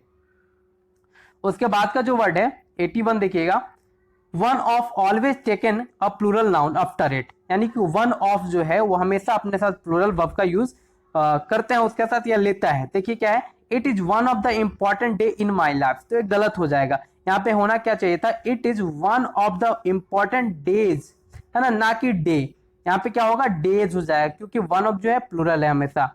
उसके बाद है यूज ऑफ, तो यूज ऑफ का प्रयोग, use of not only but also, तो देखिए नॉट ओनली बट ऑल्सो का प्रयोग जो है हम कहां पे करते हैं, कैसे करते हैं। देखिए Ram is not only handsome, Ram is not only handsome but also intelligent, मतलब राम सिर्फ हैंडसम नहीं है बल्कि वो क्या है, इंटेलिजेंट भी है। तो यहाँ पे हमने किसका प्रयोग किया, here one person two qualities, यानी यहाँ पे एक पर्सन है उसकी दो क्वालिटीज बताई जा रही है, इसलिए हमने नॉट ओनली बट ऑल्सो का यूज किया। अब यहाँ पे देखिए not only India but also Pakistan is poor, मतलब सिर्फ इंडिया नहीं पाकिस्तान भी पुअर है। तो यहाँ पे क्या हो रहा है, हेयर टू पर्सन और कॉमन क्वालिटी, यानी दो पर्सन की कॉमन क्वालिटी बताई जा रही है। फर्स्ट में क्या बताया जा रहा था, एक पर्सन का दो क्वालिटी, तो इस तरह से आपको पता चल गया नॉट ओनली बट ऑल्सो का यूज हम कहाँ करते हैं। उसके बाद का रूल देखिएगा, when two subjects are joined by not only but also, when two subjects are joined by not only but also the verb must agree with the second subject, यानी not only but also के साथ जब दो subject जुड़े हुए हो तो जो वर्ब आएगा आगे आने वाला वो अपने सेकंड वाले सब्जेक्ट के अकॉर्डिंग आएगा। देखिए क्या दिया हुआ है कि not only the students, first subject इसमें क्या हो गया, स्टूडेंट्स हो गया, बट ऑल्सो द टीचर, यहाँ पे टीचर जो है सेकंड हो गया, तो सेकंड वाले के अकॉर्डिंग यहाँ पे इज आना चाहिए था जो कि यहाँ पे नहीं है, यहाँ पे आर है, इसलिए क्या सेंटेंस है, इनकरेक्ट है। तो सही क्या होगा, not only the student but also the teacher is playing. उसके बाद सेकंड एग्जांपल देखिएगा, he not only comes for swimming but also for coaching the learners. अब यहाँ पे देखिएगा फर्स्ट सब्जेक्ट यहाँ पे क्या हो गया, ही हो गया, सेकंड क्या हो गया, देखिए he not only comes for swimming but also for coaching the learners, तो ये भी देखिए आप यहाँ पे क्या है, इनकरेक्ट है। तो यहाँ पे करेक्ट क्या होना चाहिए था, देखिए ही कम्स, क्या है यहाँ पे, ही कम, देखिए यहाँ पे फिर से समझाता हूं आपको, he not only comes for swimming दिया हुआ है, और यहाँ पे क्या है, he comes not only for swimming, यानी यहाँ पे देखिए क्या है, नॉट ओनली लगा दिया है तुरंत ही के बाद, लेकिन यहाँ पे ही के बाद हमें पता है कि हमें वर्ब लगाना है, क्या लगाना है, ये देखिए, ये देख के मुझे याद आ रहा है कि इस तरह के क्वेश्चन जो है मैंने बहुत सारे सेट्स में देखे हैं, ठीक है, क्योंकि क्या करते हैं ना कि ही के बाद डायरेक्ट नॉट ओनली दे देते हैं सेंटेंस में और ईरर ऐसा फाइंड करने के लिए दे देते हैं, लेकिन ये गलत होता है। वहां पे हमें क्या करना है, ही के बाद हमें वर्ब का यूज करना होता है और उसके बाद हमें नॉट ओनली का प्रयोग करना होता है। तो यहाँ पे देखिएगा डिफरेंस कि यहाँ पे दिया हुआ ही नॉट ओनली, लेकिन यहाँ पे क्या है, ही कम्स नॉट ओनली, तो ही के बाद हमें वर्ब लगाना है, सब्जेक्ट के बाद वर्ब, उसके बाद लगाना है नॉट ओनली, तो ही comes not only for swimming but also for coaching the learners, ठीक है। तो इस तरह से आपको ये बिल्कुल याद रखना है। तो यहाँ पे किसका प्रयोग कर रहे हैं हम, यहाँ पे हम प्रयोग कर रहे हैं सब्जेक्ट के बाद वर्ब का। उसके बाद का जो रूल है वो देखिएगा, अस्केरली एंड हार्डली, ये बहुत इंपॉर्टेंट लाइन है, बहुत इंपॉर्टेंट रूल है, ये आपको याद रखना है कि अस्केरली और हार्डली के साथ हम किसका प्रयोग करते हैं। तो scarcely and scarcely and hardly are followed by when and not only by than. देखो मतलब जहां पे भी अस्केरली और हार्डली रहे सेंटेंस में तो वो अपने साथ हमेशा जो फॉलो करेगा वो उसको व्हेन फॉलो करेगा, ना कि देन फॉलो करेगा, और देन देख करके क्वेश्चन में पूछे जाते हैं एग्जाम में। तो I had scarcely entered the room when the phone wrong, तो ये सही है, व्हेन का प्रयोग किया गया है। Hardly had I seen he seen his father when he stopped smoking, अब यहाँ पे भी व्हेन है, सही है। तो इस तरह से ये सही सेंटेंसेस है, यानी कि स्केरली और हार्डली के साथ आपको याद यूज करना है व्हेन का। तो यहाँ पे मैं ट्रिक बताता हूँ इसकी, देखिए स्केर्सी में यहाँ पे वर्ड आ रहा है कार, क्या आ रहा है कार, और यहाँ पे आ रहा है हार्ड, और यहाँ पे आ रहा है वैन, तो वैन को थोड़ी देर के ये वैन पढ़ लो गाड़ी वाली। तो आज के टाइम में वैन खरीदना, आज के टाइम में वैन खरीदना क्या है, सॉरी आज के टाइम में कार और वैन खरीदना, आज के टाइम में कार और वैन खरीदना क्या है, हार्ड है। तो आपको इस तरह से एक आइडिया मिल जाएगा कि आप इसको इंटरकनेक्ट कर पाओगे और एग्जाम में गलती ना करोगे।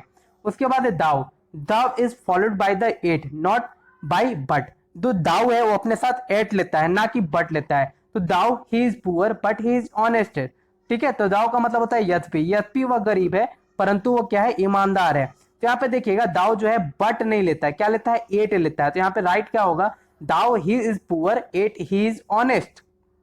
उसके बाद है no sooner is followed by than, no sooner के साथ जो है देन आता है, तो no sooner had I entered, इससे भी जो है एग्जाम में बहुत क्वेश्चन पूछे जाते हैं। तो नो एग्जांपल देखिएगा, no sooner had I entered the class then, अब यहाँ पे क्या आ रहा है, देन आ रहा है, तो यहाँ पे ये सही है। और यहाँ पे क्वेश्चन में क्या दिया जाता है एग्जाम में, व्हेन दे दिया जाता है, जो कि मैंने बताया व्हेन किसके साथ यूज करते हैं, तो स्कैर्सली के साथ और हार्डली के साथ हम यूज करते हैं। उसके बाद है 87 नंबर रूल देखिएगा, lest must be followed by should, lest के साथ हमेशा शुड आना चाहिए। तो read regularly lest you be fail, मतलब डेली पढ़ो वरना तुम फेल हो जाओगे, अन्यथा फेल हो जाओगे। तो ये जो है गलत है, क्या है ये गलत है, यहाँ पे होना क्या चाहिए था, read regularly lest you should fail, ठीक है। तो यहाँ पे विल ना करके क्या आएगा, यहाँ पे शुड आना चाहिए, शुड इसको फॉलो करता है। उसके बाद है सच इज फॉलोड, यहाँ पे फॉलो होना चाहिए था, such is followed by as, such के साथ हमेशा एज का प्रयोग करते हैं, तो such a boy as I know is the at the party, तो सच के साथ हम एज का प्रयोग करेंगे। उसके बाद है सो इज फॉलोड बाय दैट, देखिए इस तरह से जो ये जो है ना वो कंजक्शन है, को रिलेटिव कंजक्शन है, और इसको याद करना बहुत इंपॉर्टेंट है, इससे ईरर में क्वेश्चन आते हैं और खास करके फिल इन द ब्लैंक्स में क्वेश्चन पूछे जाते हैं। तो so is followed by that, so के साथ हमेशा दैट आएगा। He is so weak that he can not walk, मतलब वो इतना कमजोर है कि टहल नहीं सकता। उसके बाद है अनलेस, तो unless expresses a condition, unless जो है एक कंडीशन को एक्सप्रेस करता है, मतलब शर्त को एक्सप्रेस करता है। It is always use in the negative sense, हमेशा ये निगेटिव सेंस, ये जो है अपने आप में निगेटिव है अनलेस, जिसका मतलब होता है जब तक नहीं, तो इसमें नहीं ऑलरेडी आता है, तो दस not is never use with unless, यानी अब जो है अनलेस के साथ हम नॉट का प्रयोग नहीं करेंगे, और एग्जाम में इससे रिलेटेड क्वेश्चन आएंगे, यानी अनलेस के साथ नॉट लगा देगा और आपको वहां पे नॉट जो है रिमूव करना है। Unless you do not labour hard you will not pass, यहाँ पे अनलेस का मतलब ही निगेटिव है और यहाँ पे इन्होंने नॉट लगा दिया, तो ये गलत हो जाएगा। सही क्या होगा, unless you labour hard you will not pass, मतलब जब तक तुम कड़ी मेहनत नहीं करोगे तुम पास नहीं हो सकते या नहीं होगे। उसके बाद है अंटिल एक्सप्रेसेस टाइम, अंटिल जो है टाइम को एक्सप्रेस करता है। It has a negative sense and thus not should never be used it, यानी कि अंटिल भी जो है निगेटिव सेंस देता है, जिसका मतलब होता है जब तक नहीं। तो wait here until I do not return, तो ये गलत हो जाएगा। यहाँ पे होगा क्या, wait here until I return, मतलब तब तक इंतजार करो जब तक मैं आ नहीं जाता। तो इस तरह से आपको याद रखना है कि अनलेस और अंटिल के साथ हम निगेटिव नॉट का यूज नहीं करेंगे सेंटेंस में। उसके बाद since indicates a point of time and for stand for length of time, यानी सिंस और फॉर की बात होगी यहाँ पे। तो सिंस दो है, सिंस का प्रयोग हम कहाँ करते हैं, तो पॉइंट ऑफ टाइम, जैसे रविवार से, सोमवार से, जनवरी से, 1987 से, तो वहां पे सिंस लगाया जाता है। और फोर कहाँ लगाया जाता है, तो फोर लगाया जाता है ड्यूरेशन ऑफ टाइम, मतलब 4 दिनों से बीमार है, सुबह से सुबह से नहीं, सुबह तो हमारा हो जाएगा सिंस वाला, तो 4 दिनों से बीमार है, 10 सालों से पढ़ाई कर रहा है, तो इस तरह के जब आएंगे ना सेंटेंस में, तो वहां पे हम फोर का प्रयोग करेंगे। तो आपको क्लियर हो गया होगा सिंस और फोर का प्रयोग हम कहाँ करते हैं। उसके बाद का जो है rule, as if is used to convey the sense of presentation when as if is used in the sense where is used in all cases, यानी कि as if के साथ और as if के साथ हम किसका प्रयोग करते हैं, हम वर का प्रयोग करते हैं, ठीक है। जैसे यहाँ पे देखिए he behaves as if he was king, मतलब वो ऐसा बिहेव करता है जैसे क्या हो, राजा हो। तो देखिए यहाँ पे हम वॉज का प्रयोग नहीं करेंगे, यहाँ पे हम प्रयोग करेंगे किसका, वर का, ठीक है। He behaves as if he were a king, मतलब वो ऐसा बिहेव करता है जैसे वो क्या था, राजा था। उसके बाद है बोथ, तो बोथ के साथ हमेशा एंड आता है, तो both is followed by and not as well as but, मतलब जो है एंड आएगा, ना कि इसके साथ एज वेल आएगा ना ही बट आएगा। Ram is both tall and handsome, Ram क्या है, लंबा है और हैंडसम भी है। तो इस तरह से आपको याद होना चाहिए, बहुत हमेशा अपने साथ जो है एंड लेता है। उसके बाद है use of since, because, for और एज, यानी कि सिंस का प्रयोग, बिकॉज का प्रयोग, फॉर का प्रयोग और एज का प्रयोग। तो देखिए it has been a year since I saw him, मतलब सालों हो गए मैंने उसे देखा था, तो यहाँ पे हमने किसका प्रयोग किया, सिंस का। Since he is my father I respect him. Second है I respect him because he is my father, तो यहाँ पे हमने किसका प्रयोग किया, बिकॉज का प्रयोग किया, मैं उनकी इसलिए इज्जत करता हूँ क्योंकि वो मेरे पिताजी हैं। As he is my neighbour I respect him, मतलब जैसा कि वो मेरा पड़ोसी है इसलिए मैं उसकी क्या करता हूँ, रिस्पेक्ट करता हूँ। उसके बाद है as he was not feeling well he did not eat anything, तो इस तरह से आपको पता चल गया कि सिंस, बिकॉज, फॉर और एज का प्रयोग हम कहाँ कहाँ करते हैं। उसके बाद है or is use to introduce an alternative, मतलब और का प्रयोग हम अल्टरनेटिव के लिए करते हैं, जैसे डू और डाई, मतलब करो या मरो। आपके पास क्या है, दो अल्टरनेटिव जो है चांस है, आपको करना है या फिर मरना है, तो डू और डाई। उसके बाद है योर पर्स और योर लाइफ, या तो आपका पर्स योर तो या फिर आपकी लाइफ। तो यहाँ पे क्या अल्टरनेटिव थिंग्स है ना, वैकल्पिक यानी विकल्प है आपके पास, तो वहां पे और का यूज करते हैं। उसके बाद है while, while is use to mean, while का प्रयोग कहाँ करते हैं, देखिए during the time that as long as, मतलब टाइम के लिए। While there is hope there is life, मतलब जहां आशा है जहां क्या है, लाइफ है। उसके बाद है while he was sleeping an enemy entered in the house, मतलब जब वो सो रहा था तो एक दुश्मन जो है उसके घर में इंटर कर गया, तो ये जो है ड्यूरेशन, ड्यूरेशन बता रहा है, टाइम बता रहा है। उसके बाद है कि at the same time that, मतलब क्या सेम टाइम के लिए यूज करते हैं किसका, दैट का। द गर्ल सैंग वाइल, देखिए यहाँ पे क्या बोला जा रहा है, at the same time that, मतलब टाइम, सेम टाइम के लिए हम किसका प्रयोग करेंगे, वाइल का ही प्रयोग करेंगे। The girl सैंग while the boy dance, मतलब जब लड़की गा रही थी तो लड़का क्या कर रहा था, डांस कर रहा था, दोनों जो है एक ही समय में हो रहा था। उसके बाद का जो रूल है वो है only as a conjunction means except that. Only का मतलब क्या होता है, केवल, है ना। तो देखो केवल, a very pretty woman only she squint a little, यहाँ पे जो केवल का यूज किया जा रहा है, ओनली का मतलब केवल है, तो ये उतना इंपॉर्टेंट आपके लिए नहीं है। उसके बाद है adverb enough, enough is use always placed after the word which it is qualify. देखिए यहाँ पे एनफ, एनफ का मतलब क्या होता है, इनफ बोलता है ना, इट इज इनफ मतलब बहुत ज्यादा हो गया, तो is the hall big enough, क्या ये हॉल जो है इनफ है, मतलब पर्याप्त है। इनफ का मतलब क्या होता है, पर्याप्त है। तो he spoke loud enough to be heard. उसके बाद she is wise enough to understand your intention. तो इस तरह से ये सेंटेंस क्या है, आपके सही है, और आप इस तरह से इनफ का जो है यूज कर सकते हो सेंटेंस में। अब हमारा जो लास्ट जो रूल है वो है एल्स। एल्स का मतलब क्या होता है, और, है ना, बोलते हैं एल्स, तो else should be followed bye but. Else का जो इस एल्स जो अपने साथ लेगा वो क्या लेता है, बट लेता है। तो याद रखिएगा एल्स के साथ हमेशा बट आएगा। एग्जाम्पल है it is nothing else than pride, incorrect sentence है ये, क्यों, तो देखिए it is nothing else but pride, ये होना क्या चाहिए था, देन नहीं होना चाहिए था, ये हमेशा क्या होना चाहिए था, बट होना चाहिए था, क्योंकि इल्स जो है अपने साथ क्या लेता है, बट लेता है। तो उसी तरह से यहाँ पे देखिए रोहित है no one else to talk except his wife, ये भी क्या है, गलत हो जाएगा, होगा क्या, तो Rohan has no else to talk to ex but his wife, यानी कि यहाँ पे क्या है, बट हम लगाएंगे ना कि एक्सेप्ट लगाएंगे। तो इस तरह से आपको ये 100 रूल्स याद रखने हैं, बहुत मोस्ट इंपॉर्टेंट 100 रूल्स हैं, और इससे बाहर आपके एमटीएस में और स्टेनो में या फिर सीजीएल सीएचएसएल में क्वेश्चन नहीं पूछे जाएंगे, ये मेरी गारंटी है। तो वीडियो बनाने में बहुत मेहनत लगी है, प्लीज वीडियो को जितना हो सके शेयर करें, सब्सक्राइब करें चैनल को नए हो तो, और वीडियो को जितना हो सके लाइक दे, प्यार दे, और इसका फायदा जरूर उठाएं। मिलते हैं अगली वीडियो में, तब तक के लिए बाय, थैंक यू।